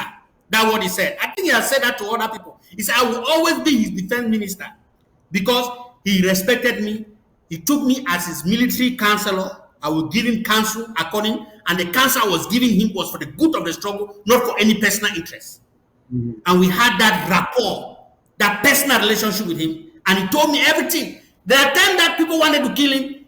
Now, there's something I want to say though. We have not touched this. You know, Field Marshal knew people who wanted to kill him, but he never wanted to kill those people. Okay. He never wanted to kill those people. Come the mass, you can attest to me also. There are one time I will say, Field Marshal, you know your enemy, take them out. He said no. So his wisdom was more than my wisdom on that one. You know. Okay. There's something you mentioned there, Bishop John, about Yes. His the fact that those who killed him may go out there and think that it is their doing that he is dead. But what they fail to understand, I believe that God had used FMA in this struggle to a point where probably his services were no longer needed, and it was time for him to go rest. And that is why he allowed this to happen. So those who are involved in this treacherous act should not go around rejoicing that they killed Field Marshal. No, they did not. Just as Judas was used to kill Jesus, it's not because God could not protect Jesus, it was because he was used to fulfill a purpose, even as sinister a purpose as that may be. That is why Judas was allowed to succeed with his betrayal of Jesus. So those who betrayed Field Marshal should not go around rejoicing. They were simply used to satisfy God's will. That's what I believe. So, Comrade, Comrade Mike, let me finish with this thought. Okay. Okay. Let me finish this. You know, there is Field Marshal he knew one day he was going to go. He knew that he was going to go. And he told me that, look, Bishop, one day will come, I will go on a travel and I will not come back. He said, us kings in Libya Island, we don't die. We go for a long journey. You know, Field Marshal believed so much that he had the key of Ambazonia. And it is that belief that kept him going. And he knew that one day he will go. He was not afraid of that. And that's why I think he was never concerned about the people that he found out that wanted to kill him, even they were around him. He will not kill them. He never, Field Marshal told me he will not raise a hand against those people who wanted to kill him. He led them. So, but I want everyone to know that he was not afraid to die. He knew that one day he would go. Just like you are saying, Comrade Mike, that time came when God had to allow him to go. But he had already delivered the key. He had already opened the way for us in Ambazonia. And we know that that way is guerrilla warfare. That way is fighting La Republic to the end. That way is not taking bribe. That way is to be committed to this war till the end. That's what Field Marshal gave us, and will continue to follow what he gave us till the end. Thank you. All right, thank you. Chairman Mas, your final thought on his betrayal, and then let's move on. Okay. Thank you for that. Field Marshal was a legend. Field Marshal knew and he called out the people who were going to kill him, just like Jesus did. He knew, he called them out. But what he failed to get was a full protection from the LBLM community and some other people. I'm not going to go into that here. But he did call it out that, look, these are my enemies. These are the people planning to kill me. But for some reason, his cry was ignored. Field Marshal was betrayed by some of the very people he had saved. Some of his killers were people, Bishop John just mentioned one of those names there. That person was being chased by General Ayeke. Ayeke wanted to kill him twice. He got injured. It was Field Marshal who sent his boys to go and carry him and take to the hospital. Field Marshal paid for his treatment. Imagine that. And that same person has turned around to kill Field Marshal today. Think about it. Yeah, Field Marshal, that same person was injured for the third time when Ayeke was chasing him and he broke his leg. If the person is listening to me, they will know exactly themselves. He broke his leg. General Roma carried him to a native doctor for treatment. When the native doctor treated the leg until he could walk, one day he told the native doctor that he wants to go for a walk. And he went straight to the DO's office and handed himself in and told the DO that they should give him a military, let him take them to the people who've been treating the Red Dragon injured soldiers. He took the soldiers to the person who healed him, and they killed him and burned down his compound. 2 nights afterwards, he took the military to come and kill General Roma in his camp with his soldiers. But fortunately, 1 hour before they came, Roma had a vision and they escaped from that place. 1 hour afterwards, the person was leading the military to the La République soldiers to that place. They came there and realized that they had left. That's how appalling it is. So the people who Field Marshal forgave or saved are the very people who turn around to kill him. And it was the same thing with Ayeke. Ayeke was caught 3 times by the Red Dragon soldiers, tied up and brought to Field Marshal. Field Marshal said, "He is my brother. Let him go." And Ayeke went and turned around to try to kill him. Kill him again. Yes. So that is the man we're talking about. I don't want to compare him with but he knew his killers. He was calling out, these are the people, but he still forgave them. And that is how it was. I would like for a technician to put up on the screen the image of FM's body being pulled by La République du Cameroun on a truck or something, and they could not get out of Libreville because of the bad roads. Can we see that image? Let us see exactly what these nebulas were protecting. What are they protecting? Yes. What are they fighting for? Let us see and they said they want Fontem. They said they want Fontem to return to normalcy. Normalcy with such a road. They could not even get his body out of there because they were struggling to drag the vehicle that was carrying FM's body, and they could not. because of the Correct. state of the roads, and that is what the enablers are fighting to protect. Is that what they're really That is fighting what to baffles protect? my imagination. I just Yeah. cannot believe. I don't know what to say here. I'm out of words. I don't know how to explain how people can see the state of destitution. No roads. Are you telling me that in 2 years or 3 years or 5 years or even 10 years down the road, that road that particular road that was so muddy, this is a road. Are you telling me that in Yes. 10 years this road will be paved? Will this Look at how road be they do it. paved Look at what in they're 10 doing. years, in Look 20 at what they're years? doing. Huh? They couldn't even get his body out of there. Look at them in Yes. mud, knee deep in mud. And that is what they are fighting and dying to protect. Yes. A state of depravity, a state of Yeah. destitution, of misery, of suffering. Can you imagine how many people have died trying to get to the hospital through this road? Can you Correct. imagine? Can you imagine how many people have died of poverty because they could not carry their farm produce to the markets because of these roads? Correct. And you And go those out roads and didn't start kill like that. because They've been like that for years. you go out and kill female child because it's fighting to make sure that you have a better future. This is what I just get so annoyed when I see this. It's that are we really Anglophiles, as they call us? Are we Anglophiles? This is what they kill female child for. This is it. Chairman Mike, the, If I may I just just part that I really don't know the what to part say. that really It's breaks just so people's hearts it's is that just so annoying. It's so somebody annoying. who saved your life. He sent you to hospital, paid your hospital bill twice.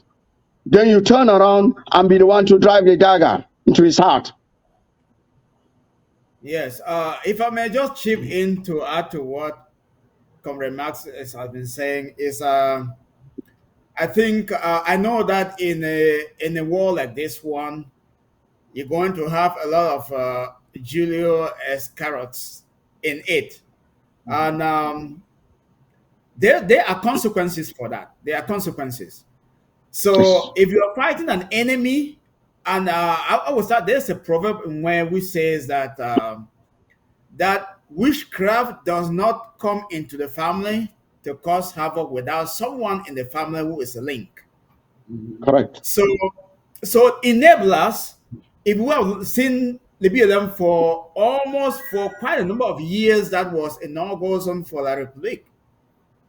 And you have to have enablers, people within, helping now to the extent where they get Fimasha killed. It is just an eye opener that enablers are even worse than the enemy itself. Correct. That's Because it. they are worse than the enemy Yes. itself. Because Of enablers, course. they Absolutely. must be eliminated. They must Absolutely. be. They are worse. They are worse. We are not in this war. We are in a journey of no return. We must get to Boya. There's no doubt about it. And no matter what happens along the way, we are not stopping. So Fee Marshal may be gone.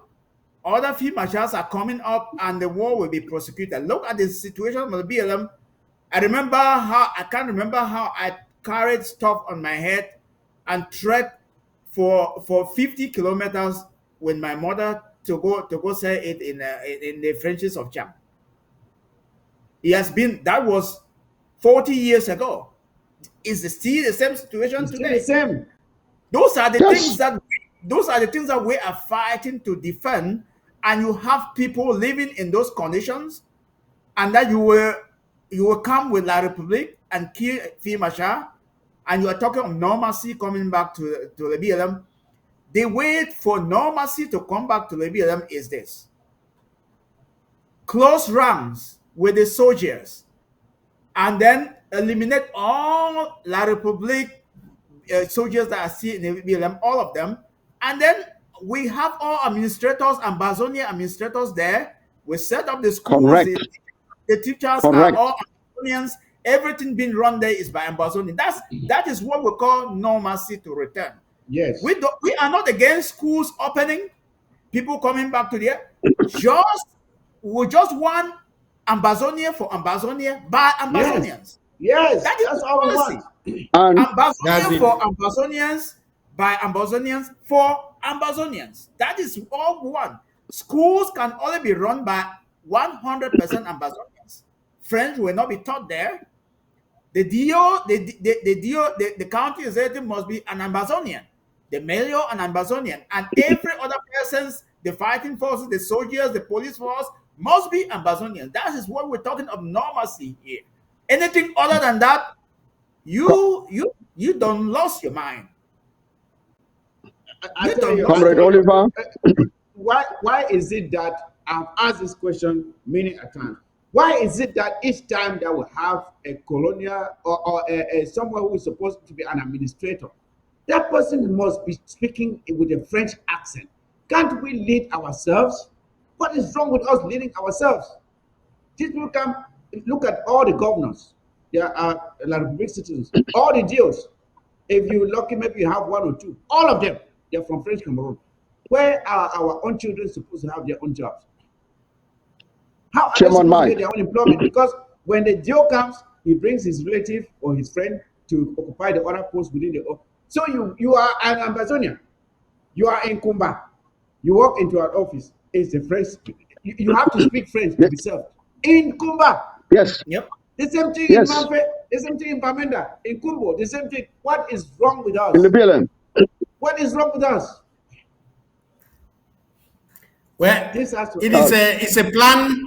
You know, it's a plan, a strategic move by the French, by French politician to francophonize Ambazonia. I mean, they have been working on this plan for a very long time before we could even realize. They wanted to make all of us speak French, and they wanted to make Yes. Ambazonia to just become a republic. Unfortunately, the never again generation has risen, and they will not go back, and that will change. Whether they like it or not, they can do all what Well, they want to do in this world. Boya is our destination, and Bishop Ambazonia is a reality that cannot be undone. Bishop John.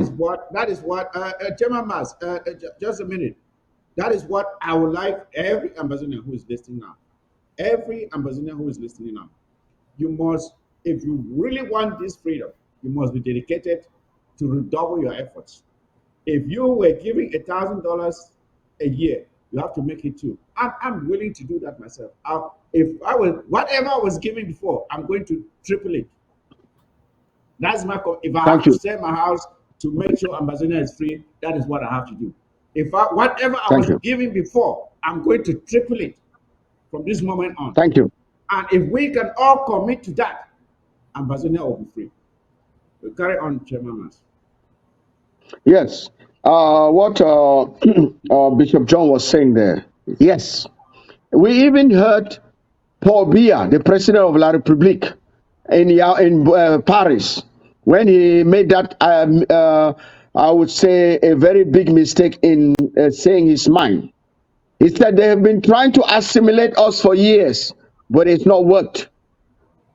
I don't know why we forgot that. Yes, he himself said it, that they've been trying for years to assimilate us, but they've realized that it's not working. So, for the Ambazonians, homeland is our destiny. Homeland and not anything short of homeland is not acceptable. We want a free Ambazonia for all of us. We want somewhere where our children can go to school safely. We know that they're safe at school. When they finish school, they can get home safely. We don't want a place where children like the baby who was killed in Boya going to school, the one who was killed in Bamenda coming from school. We don't want those situations. But parents need to realize that it is their responsibility also. If they if they realize that we're in a war zone and they choose to send their children to school, they cannot come and cry foul later on if their children don't return home safely. Parents must know that when we do secure a piece of land in Amazonia, which will be under our control, we have our community schools and all the other things that go with building the community. At that point, parents will be asked to send their children to school for education. We will do that. We just need a little bit of time. And Field Marshal was very, very close, very, very, very close to achieving this in Libya. And that's why Yaoundé is trying to do everything to sabotage it. Because Field Marshal was very, very close to achieving this. Yaoundé and all its agents and all the blacklegs are doing everything to make sure that that dream does not come true. But it will come true because the passing of Field Marshal has just created more Field Marshals. I myself sitting here, I've become another Field Marshal. And whatever I used to do, whatever efforts I used to put into this revolution has tripled. Yes. Yes, Yes, thank Chairman you. Mas.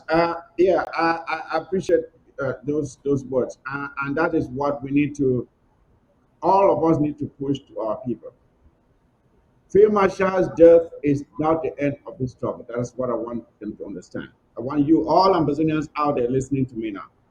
It should be a motivator, a new beginning, a reawakening to all Ambazonians Yes, that from this moment on, it is a new day, a new dawn for Ambazonia. That everyone who wants to see a free Ambazonia should redouble their efforts. We have to recommit and pick up from where Free Machar has left off and make sure this journey is completed.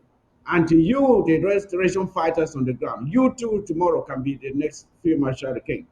You too, by your own example, can be glorified and honored if you carry yourself with dignity, with dedication, with discipline, making sure that you identify who your real enemies are, not your own citizens. We know that there are great fighters out there. Field Marshal, no pity, is setting the example. That's another great fighter. We honor and respect him. And we just pray that he be careful with all the enablers and blacklegs out there so that he too does not become a victim tomorrow. And with all the other FMs out there, Ten Kobo, Grandpa, and all the other generals and commanders out there, recommit yourself to this war. And like I said, I myself am recommitting myself. I'm quadrupling my own commitment, not just in terms of my services, but in what I can put on the table to make sure that you have what you need. And I'm calling on all Ambazonians all over the world to do the same. We cannot allow the deaths of all of our citizens, our fighters, our field marshals, our generals to go in vain. That would have been a waste of time and lives. That must not be the case. So, fellow Amazonians, at this point, I would like for the technician to put on the screen FMA's image, and I'll read him a farewell message. Then we can get our final thoughts and close. And of course, go to the award of the trophy. Let me, if the technician can put on the screen FMA's, yes, just leave it right there. Um, it is unbelievable that you have actually gone. It is unbelievable that we wouldn't be able to hear your roaring laughter, almost like the roar of a lion in the jungle. A roaring laughter that sent thrills through the hearts of Ambazonians, but chills down the spines of La Republique de Cameroon soldiers. FMA, our great warrior and hero, may your gentle soul rest in peace. And may your blood, which was spilled from the hands of a cowardly traitor, break into little pieces to form hundreds, if not thousands, of FMAs. May these little FMAs rise up and carry on from where you left off to complete this assignment of liberating the people of the Southern Cameroons and Ambazonia from the hands of the colonizers. May your murderers know no peace. May they run naked through the streets May their dreams be filled with nightmares until the day they come forth to confess their sins.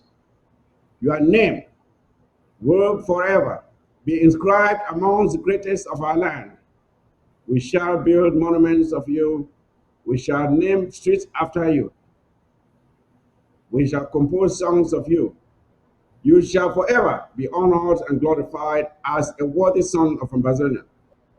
You now go to join other heroes of our land, such as Gomjwa, Foncha, Endeli, Fonlon, to name but these. May you join hands with our ancestors. You join hands with our ancestors and intercede on our behalf for the dignity and independence of the Southern Cameroons. FMA, you have made us proud. You have restored our dignity. May you truly rest in peace, because if anyone deserves peace, you surely do. Farewell, FMA, the King of Ambazonia. And Amen.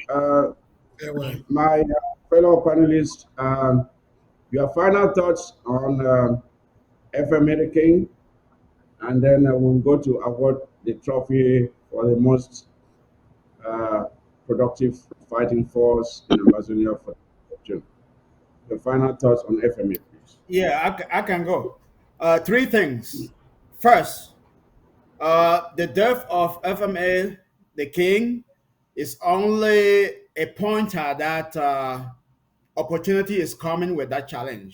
Many more FMA will come, and he is become a monument of this struggle. Number two, I call on all the BLM people to close ranks, especially the Red Dragons, and all Ambazonians, both especially in the diaspora, to contribute as well towards this revolution.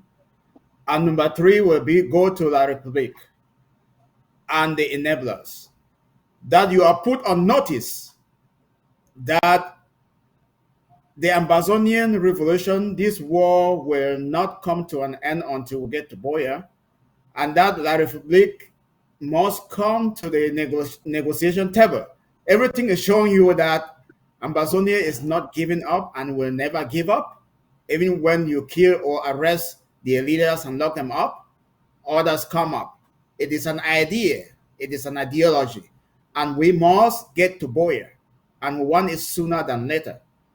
So you are put to notice. And all the enablers out there, you are counted among the ranks of the enemies. And that the barrel, the bullet is coming after you as well. So if you're an enabler, you can run, but you cannot hide. You will be spotted and you will meet your own demise, just as you did to Field Marshall the King. Thank you very much. Yes. My final Okay, thought to this. thank you, Honorable Comrade Oliver. Thank you. I hope you can hear me. Yes, I can hear Yes, you. we Yeah, we can can fire hear on you. fire. Yeah, thank you.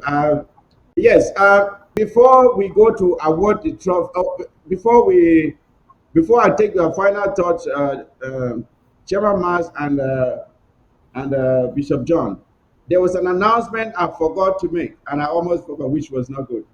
I would like to announce here that I just got a call from the Restoration Council, and they told me to announce that the submission date, or the date limit for the submission of documents for the presidential election has been extended by 2 weeks. So the new date will now be August the 4th, Thursday, August the 4th. That will be the last day to submit documents to your registration documents. It's a message from the Restoration Council. So please, fellow Ambazonians, I hope you're hearing me. The submission Where will they submit of the documents to? they know where to submit. There's an email link where they have to submit them. They know where to submit them. And it has been published in several of our fora. So they just called me now and they said I should announce it before I leave the show. So I'm putting it out there so people know. If you have, if you had the intention of running for president of the Federal Republic of Ambazonia, the latest date for submission of documents is now August the 4th. August the 4th. Take note of that. So, okay, Thank you. Bishop John, you can go now. Okay. Final thought. First of all, thank you very much for inviting me to the show. I think this is the first time I've come to the War Room show since it started. It won't be It's a the last, privilege of to be on course. the show. Yeah. Yeah, it's a privilege to be on the show with Chairman Mas and Comrade Oliver. Thank you very much. Now, my message to the Ambazonian people, especially FM No PT, FM Okoro, FM Grandpa, FM Tenkobo. We pray that you will learn from the example of FMA the King, and also know that they did not only hate FMA. All of you who are doing great things out there, they also hate you, and you will have these enablers and black legs and traitors around you trying to get you. So you have to be very wise and know that you have a very big burden to carry. While FMA was there trying to shield this way, you know that now you have to feel or step into that shoe that the FMA had done. And I want Mm-hmm. to pray that the Red Dragon, that you just make peace with the Field Marshal before his departure. I pray that you people will take this challenge and not allow La Republic and Black Legs and enablers feel like I saw them, they were jubilating in Menji. A few of them were dancing there. Don't give them that glory.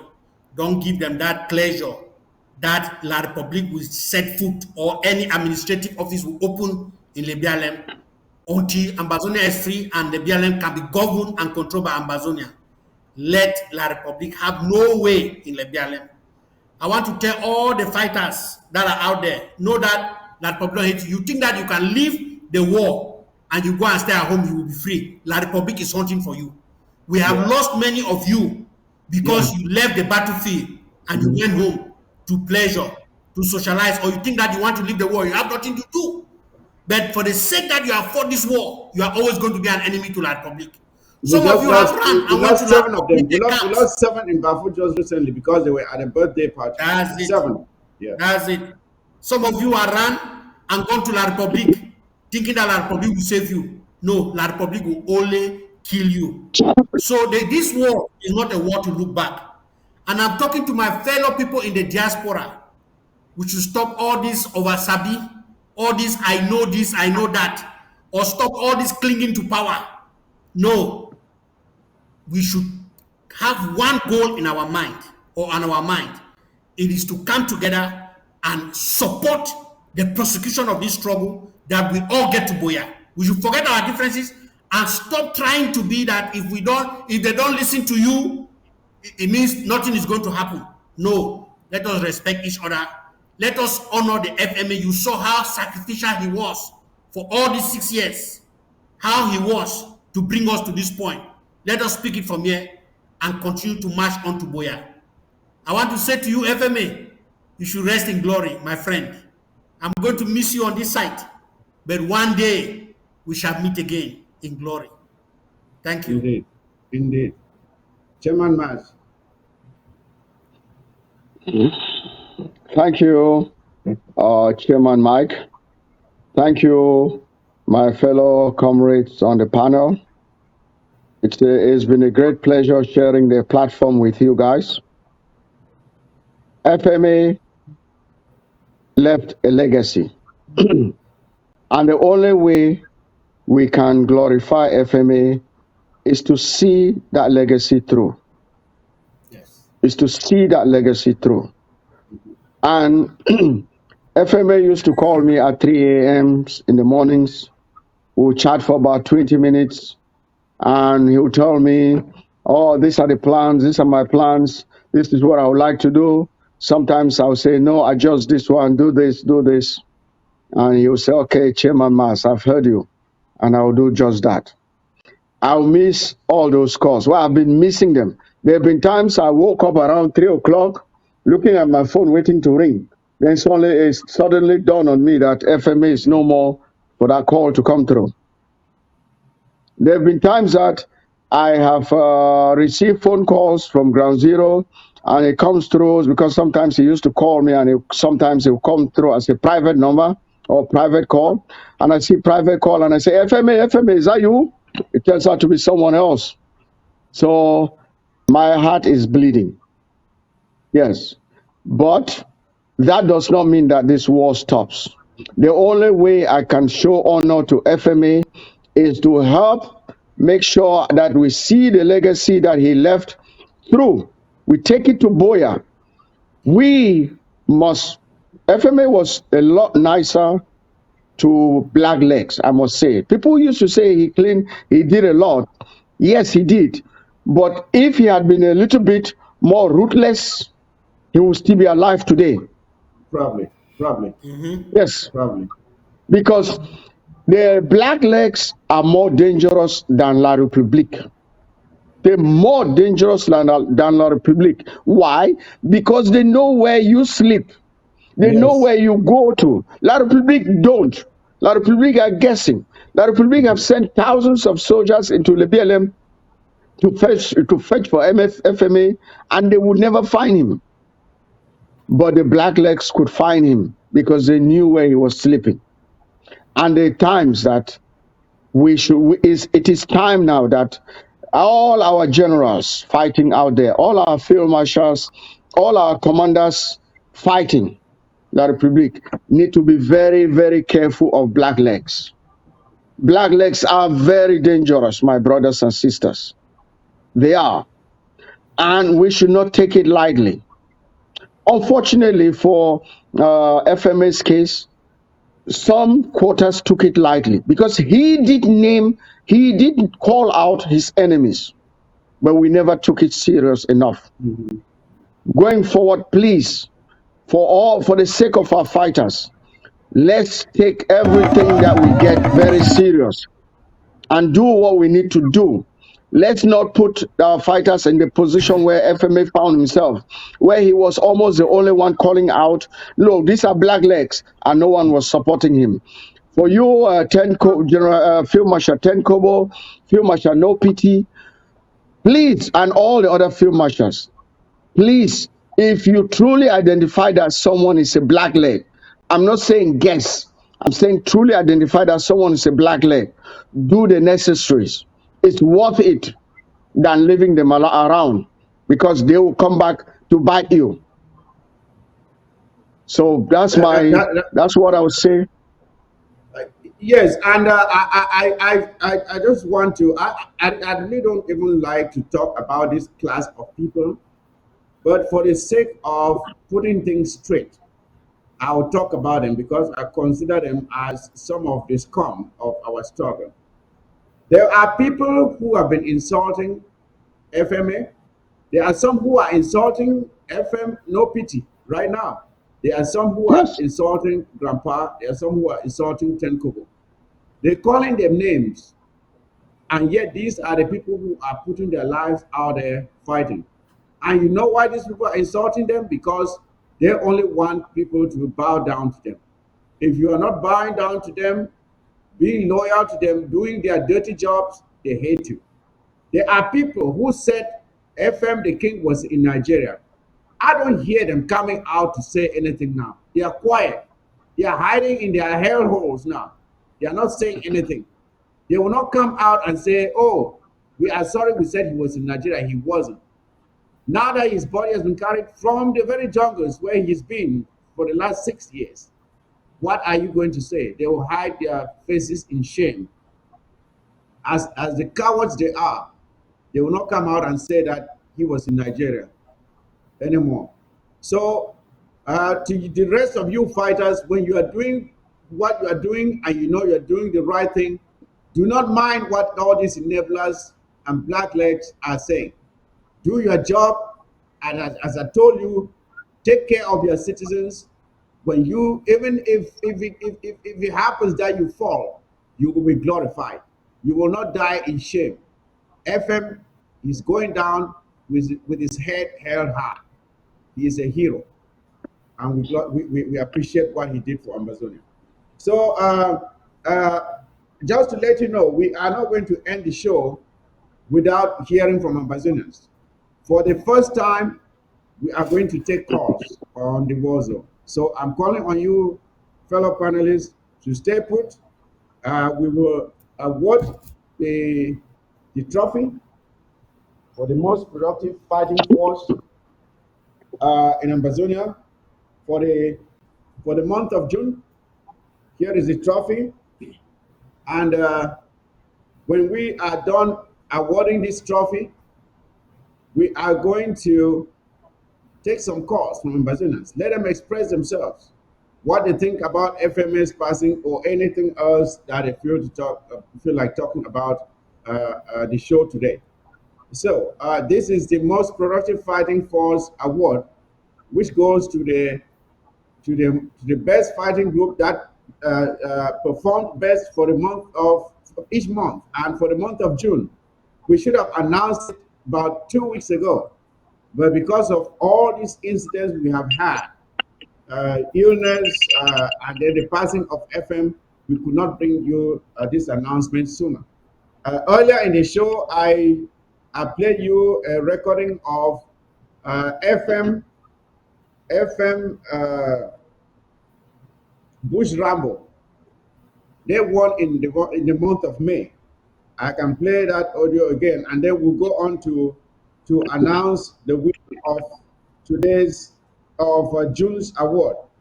And this is something that we've been trying to do to encourage uh, our fighters to continue taking the fight to the enemy. So, if you don't mind, let me just play what FM 10 Kobo, FM Bush, General Bush Rabo sent in as recognizing the amount that was sent, because we said when the money comes in, we send it straight to the fighters on the ground. We don't keep it, and we make sure we come to you and show you proof that the money was actually sent to the ground. So let's listen to what FM Bush Rambo of the Oku Black Shoes.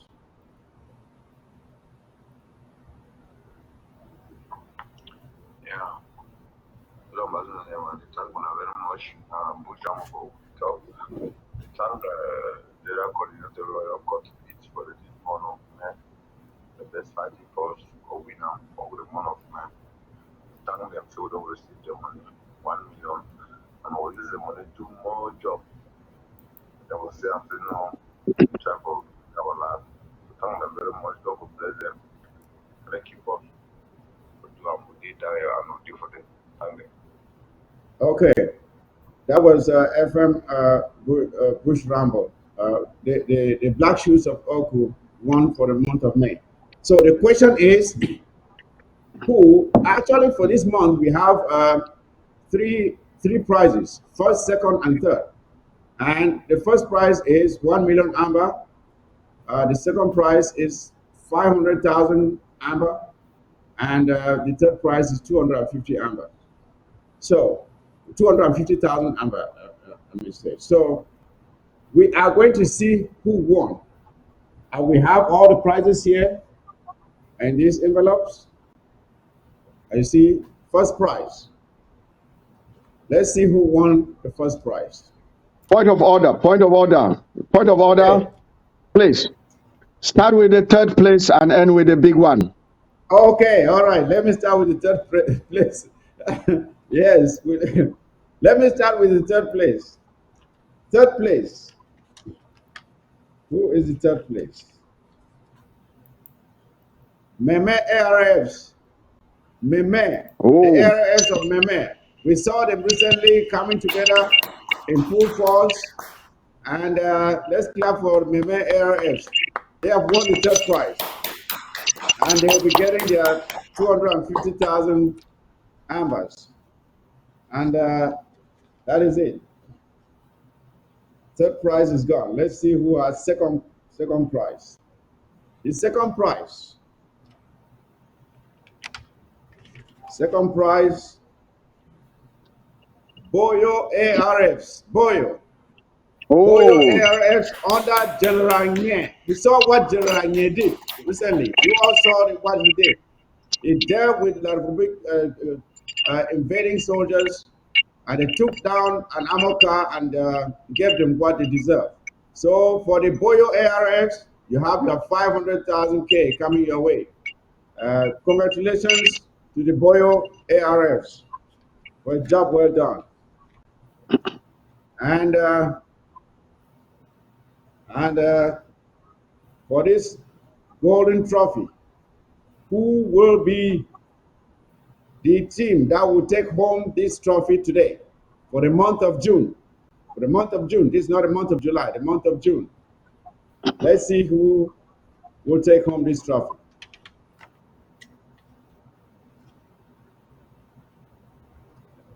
The Unity Warriors under FM No Pity. They carry the prize. So congratulations, FM No Pity and the Unity Warriors. This trophy carries a cash prize of 1 million ambers. Congratulations for the job well done. Continue to do it. We encourage you. We appreciate you for the good job you're doing. We will stay strong. We keep pushing until Ambazonia is for Ambazonians. That's where we go. Ambazonia for Ambazonians. That's the way it's going to be. Correct. We have to rule Correct. ourselves. And we are tired Correct. of having frogs coming and kicking us around and treating us like we're dogs in our own territory. That's the end. We are not going to take that going forward. So you're doing a great job. Keep doing it, and we'll stand behind you. Ambazonia for Ambazonians. Bravo. Chairman Fusi. Unity. Chairman Fusi, they're not just treating us like dogs. They call us dogs. They call us dogs. They call us roaches. Yes. They call us all kinds of names. They cause our girls to roll in sewage. Yes. They burn our mothers in their own houses, in their beds. They shoot our little girls on their heads as they go to school. Correct. And at the end of the day, they steal our resources. While our that guy you were the name we were looking for earlier on, I call him Osama bin Laden. Osama bin Laden. Okala bin Laden. That's a person who has sold almost all of our land in Fako. Yes. He and his Okala bin Laden. I call him selling our Osama bin land Laden. like crazy. They are selling our land and pocketing the proceeds. That's not going to be the case going forward. So again, fellow Ambazonians, at this point, I would like the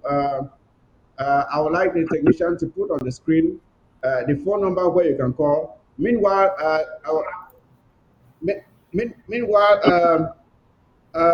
you can give me your own take on what you think about the trophy that has just been awarded and the prizes, the other prizes that have been given out to the various groups. What do you think, fellow panelists? You go ahead, Chairman Mas, and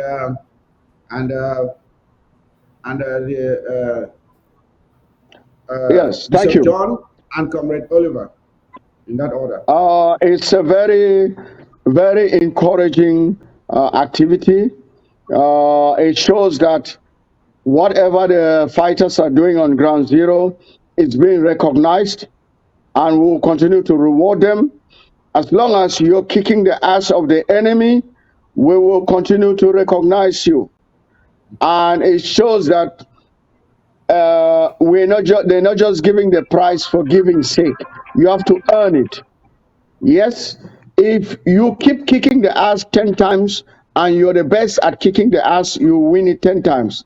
But other fighters are also encouraged that there are other prizes that you can start from those small ones and work your way towards kicking big asses and getting to the big prize. We will not be shy. If need be in going forward that we need to increase those prizes, so be it. But we will encourage you to keep kicking ass. There is no stop. Let's not do the hit and run anymore. It's guerrilla warfare. Let's hit them as hard as we can. Thank you. Okay. It's me now, right? Please. Okay. I want to give a special congratulations to the Unity Warriors under the command of FM No PT. This prize that you have won is just a recognition of the Ambazonian people for what you are doing, but it is not anything compared to what you have earned in your bravery and the way you take the war to the La Republique enemy. We just, Yes. this is an encouragement and a really good encouragement to let you know that Ambazonians recognize your effort. Ambazonians recognize your bravery, your sacrifice, or what you are doing there. I want to really congratulate the ARFs of Boyo for taking the second prize. That is a very good encouragement. I will tell you that you will keep it up. And I know that is not easy, you people, but at least this is, I'm very encouraged by what you people are doing, that increase the effort and take the war to the enemy. And for my meme ARF or the meme restoration forces, I thank you very much. I am very encouraged to see that what you are doing, despite all the challenges that you have there on the ground.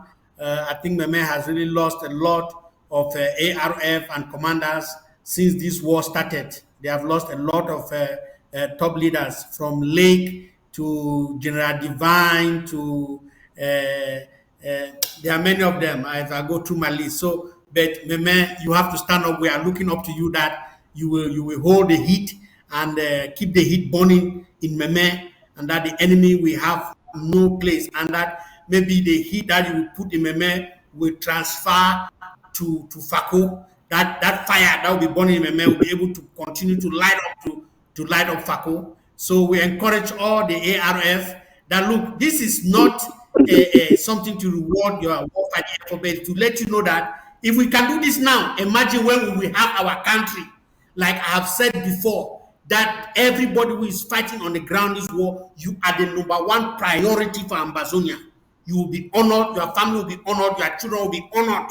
You will be given the first place of honor in Ambazonia for the great sacrifices that you are making, because we can never pay you enough, and we don't have enough to reward you for the sacrifice that you are doing. You are making a name for yourself, and you are making a future for your family. Keep it up and don't give up, and let us honor the Field Marshal of Ambazonia. Thank you. Thank you, Bishop John. Let me just take one call, okay? Let me take one call before going to Comrade Oliver. Let me take one call, and Yes. yes, go ahead. What do you have to say? Yes, sir. Good evening, sir. Yeah, good evening. Yeah, greetings to Bishop John and greetings to all the other panelists. Okay, they are hearing you. Yeah. Thank you. So it's not easy for us down here. I'm calling from them. We are really being, we are really feeling the pain of the female king. We are really feeling the pain so much. I was at the abuse situation. Yeah, we are all feeling it. I can tell you. We are all feeling it. Now, up to now. But what I have to say is this: you are feeling it. This should be a motivator to you to know that where he has left off, it is now your turn to carry on. He has passed the relay baton to you. You carry it and continue the race. Okay. The support will still be coming to you. We are still committed. As a matter of fact, as you heard, we are redoubling our effort to make sure that we give you everything you need to take the fight to La Republique. Take care of yourselves, take care of each other, and avoid any disputes between yourselves and your fellow comrades. The enemy is not within us, Ambazonia. The enemy is across the Mongo in La Republique du Cameroon. That's it, sir. That's it. You're right, sir. Okay. All right. Thanks for calling. All right, sir. Sir, I want to ask one question, sir. Okay, go ahead. Sir, I want to ask you, concerning the price, you see the dead price was under the mail. I want to ask under which general, sir? I know that there were, the group that came together and formed the coalition, I think was, I forgot the name of the general. But you contact, Chairman Asom? Yeah. If you know Chairman Asom, he will know where it is going, because we did contact him and we coordinated how the funds will be shared. So under Chairman Asom of Mbonge, he will know how to direct you. Yes, Chairman Asom of Bonge. Okay, Okay. okay, Okay, sir. all right, That was what yes, I was trying to get information about it, but it's okay, sir. So it's all right. all right, all right. Thank you. Okay. Have a nice day. You too. All right. Other callers. I'm waiting for other callers. While we're waiting, uh, Comrade Oliver, you can give us your own thoughts on the award of the trophies to the various winners. Yeah, the war room is such a wonderful place to be because that is what is the most important in prosecuting the war. Because Yeah. the most important people are the soldiers on ground zero. Those are the most important, like Chairman Mas was saying. Those are the first people to be honored, and Mhm. everybody else comes after those soldiers. Because without the soldiers, we can't fight We the don't war. have a fight without them. Yep, That's why we and we have to shall not take care have of them. Amazonia. Mhm. And we shall not have Ambazonia. So the soldiers, you come first. You must always know that we have you at heart, and that's why we'll try to give you all that we can to support Mhm. you. And the award is such a one thing. It's a great incentive to make sure that you are not prosecuting the war, and now each month make your plan and do the actions. Now Yeah, do the and action. I do the action. and get yeah firepower get the La Republic terrorist soldiers down, get them down, Mhm. and then you Yep. get to the top, and not just the one in the third position rise to second and the first, and those who are still sleeping you wake And up, the thing is, step we up, don't just you have know. one prize like we had before. We have three prizes now. So if you miss the That's first right. prize, you get the second or at That's least the right. third. So yeah. Mhm. That's So right. And if you were listening to the spokesperson of La Republique at the funeral of FMA the King in Kumba, he made mhm, mention of two field marshals. He mhm, said mhm, after FMLA, the next is 10 Kobo and now PT. He mhm. mentioned those two. So, Yep. which is putting 10 Kobo and now PT on notice that uh, you need to watch the look over your shoulders and do a lot more firepower so that the firepower will eliminate those terrorist soldiers before they even come close to you. And Mhm. also make sure that now you are identifying any potential enablers amongst your Exactly. rank. Pay attention Because, to the enablers. Pay yes, attention because to the enablers and have no mercy. Have no mercy for them. they have no You get mercy. an enabler, Because, do not pity them. Because when you yeah, pity you let them, the they cat, come back and get you. Yes. Show them exactly, no you let the mercy. cat out of the bag Yes. by saying that the next two are now PT and 10 Kobo. So Hmm. that was that was direct intelligence to us, right? So we don't even Yeah. need to go out looking for that intelligence. So Yeah. uh, please, 10 Kobo and now PT, please understand that and know exactly what you need to do. So of course we'll be with the resources. So thank you very much, Mike Fossey, for this award and the Thank opportunity. you so very much for coming aboard.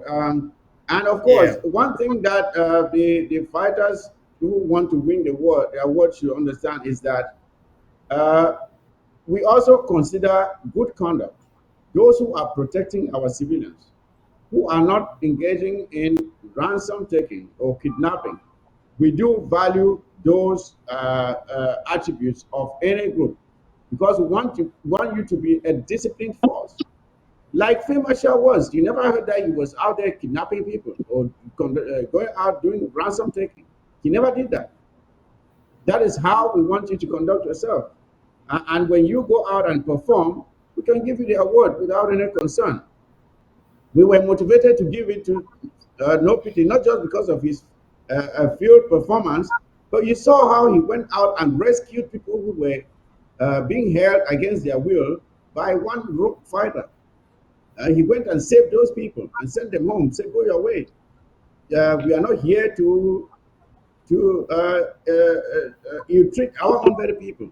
And that is the example we want you to set out there. Yes. So I don't see any other calls coming on or coming in. Uh, I think we have said what we can say about FM the King.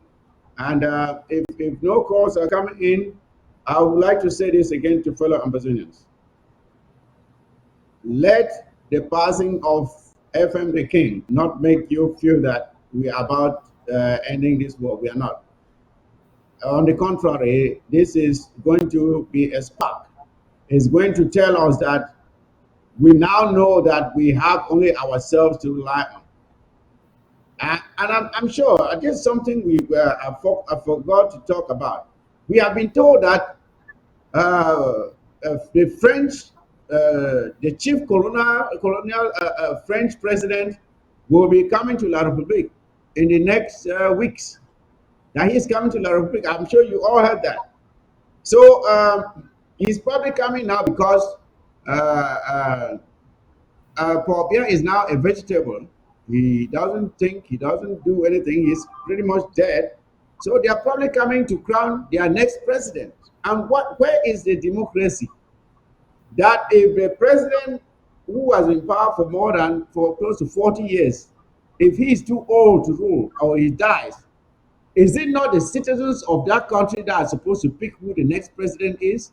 It is the president of France that is coming to tell them, you put this person. And that is a country that some are fighting and betraying our fighters so that we stay with. Is that the kind of country we Yes. want? Bishop John, what do you think about this? This arrogance from the French. Is Bishop John there? If not, Chairman Mas, what can you say about this? Okay. Thank you, Chairman Fusi, for giving me the floor on that. Yes, the French are doing what they do best. They're going around trying to impose, and they've done it. Even right from the time of Aijo. Aijo was a hand-picked leader leading the La République, who was picked by the French because he was a yes man. Then when Aijo turned his back on Mitterrand, he supported the opposition in the elections in France. When the Mitterrand won, he said, "You must go," and he was replaced by Biya. Now Biya has become vegetable, and guess who is coming to replace him? The French president again, to replace him, to put a puppet there that they can be remote controlling and do whatever they want to do. I even hear rumors that they may actually want to side trick the Ambazonian people by giving that presidency to an Anglophone, or let me put it, an Anglophone, either Frundi or Agbobala, and in the name of federation. And in a few years' time, they will overthrow that government and turn it back to worse than what it is today. So, Yes. Anglophones, my brothers and sisters, do not be fooled if he comes there and tries to put an English person in that, or one of your so-called brothers who's not for independence, who's for federation, that they want to appease you. They're not. They're tricking you. And if you fall for it, we, the Ambazonians, we're not falling for it. Whoever the French president puts in Yaoundé, that's their business. We will keep fighting this war. If France and those international community want true peace, they should force Yaoundé to come to the negotiation table. Get them to the negotiating table. Let's negotiate how we go apart. It's not negotiating on how we stay anymore. It's how we can go apart and live like neighbors. Yes. That's what we need to negotiate. Whether it's today or it's in 2 years' time or 5 years' time, that is what we will negotiate.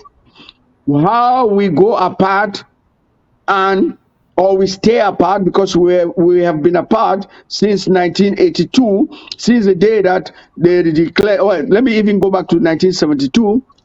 We've been apart, but let's negotiate how we go our separate ways and be good neighbors to each other. That's all we need. Yes, yes, you are very Thank right. you. Whoever they put there is their business. It doesn't concern us. It doesn't concern us at all. So we will keep fighting on. We will continue to, because when they put a puppet there, if they put Joshua Osi, what can Joshua Osi give us? What can Joshua Osi give us? What difference will it make? It will make no difference. So just because they put someone there who speaks English doesn't mean that person will take care of us. So we have to Right. fight to be in control of our own territory. Because first of all, when they give that person the chance to go and sit in there, it will not be long before they take him out and then go back to the same Yes. system. We will not now Correct. take weapons again and try to run into the bush to go and start fighting. No, we have to fight to No. have the real thing now. Yes. Yes. Yeah, We've lost enough.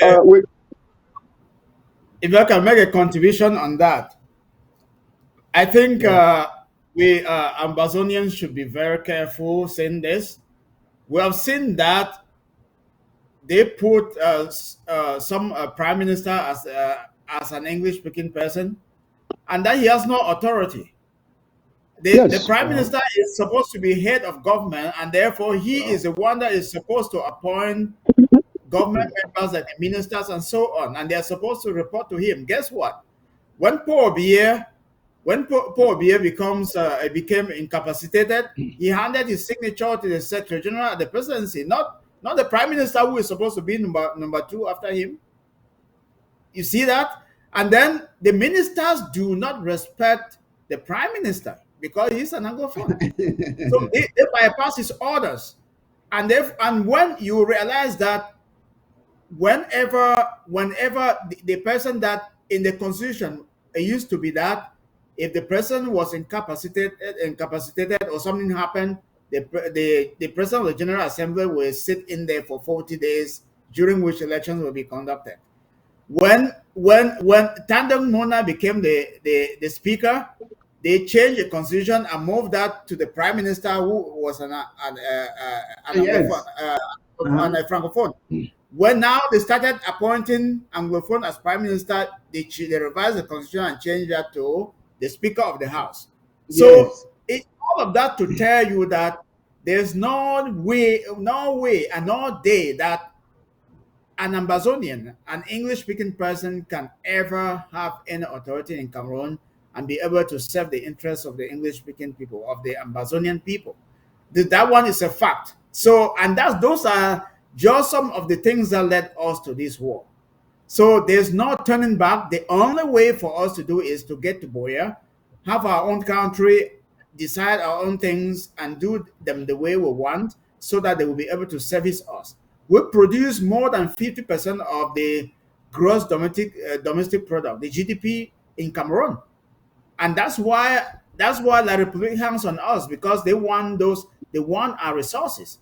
That's why France hangs on Cameroon, because they want those resources. And where are those resources? They are mostly in Ambazonia.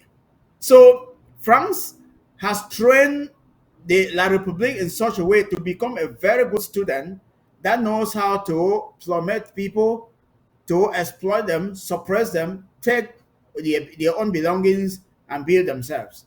That is exactly what Thank you. La Republic is doing on Ambazonia. And that's why Thank France is coming back to make sure that, because if you take Africa away from France, France is nothing.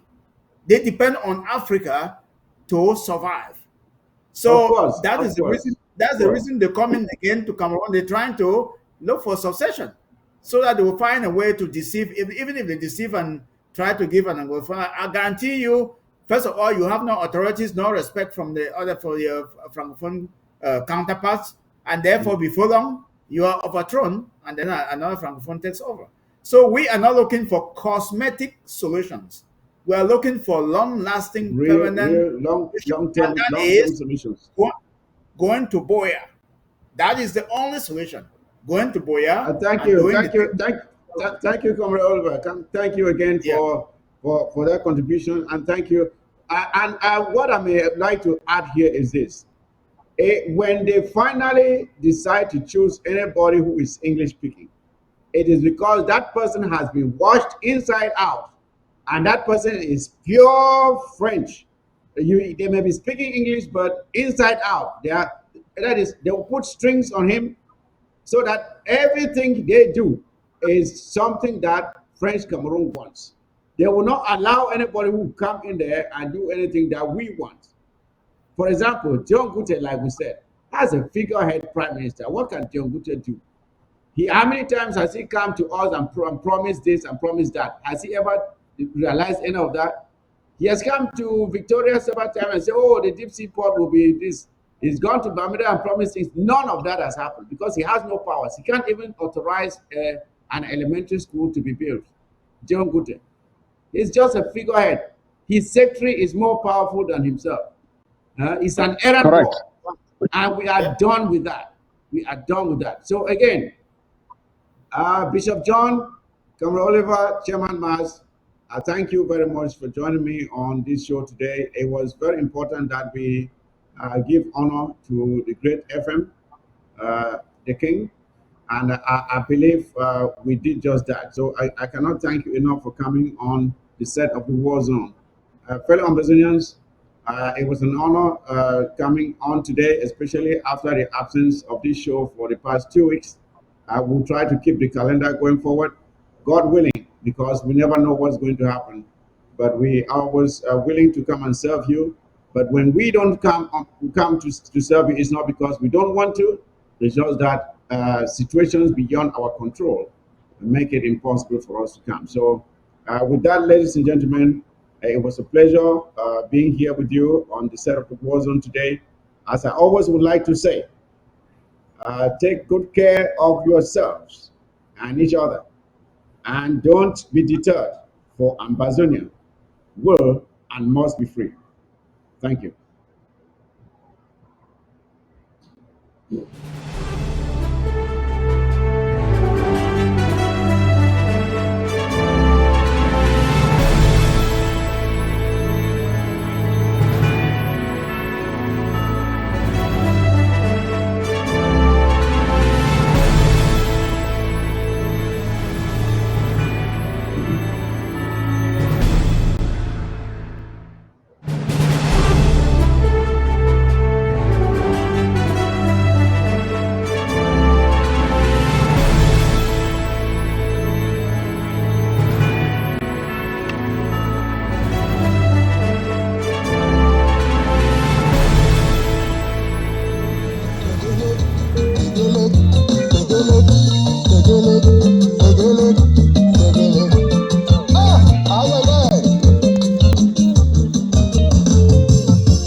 Southern Cameroons.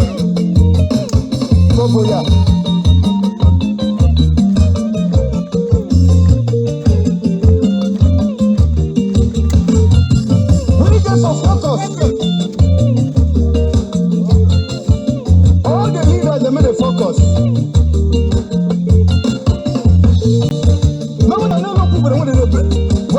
for back. When the born before, not the born back. Ah, the mabonge, nigga, one day mabonge, one day mabonge, ah, one day mabonge, one day mabonge, nigga, one day mabonge, one day mabonge, oh, one day mabonge. My Lord is so good, my Lord Jesus is so good. Ah, my Lord Jesus is so good. Oh yeah. Yes.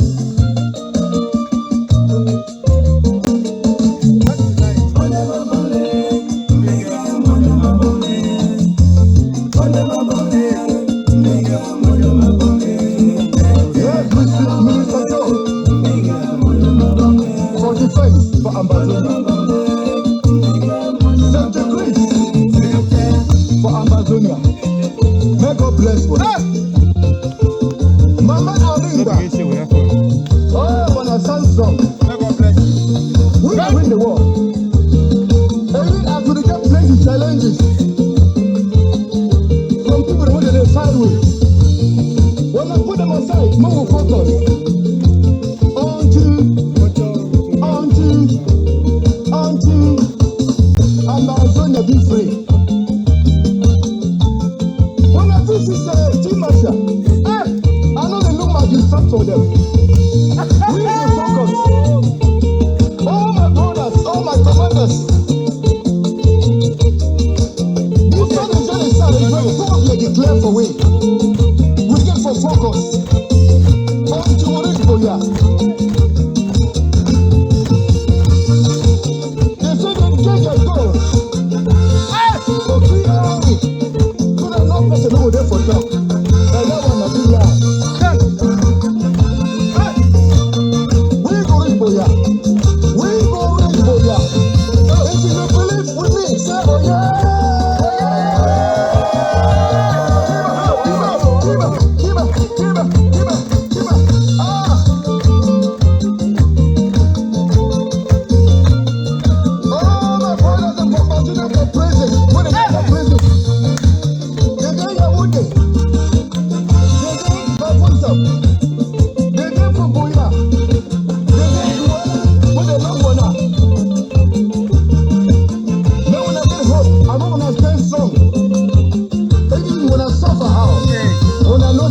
One day, oh, God will open that door them for that prison when I will come out. Now, Field Marshall from Ambazonia, the top.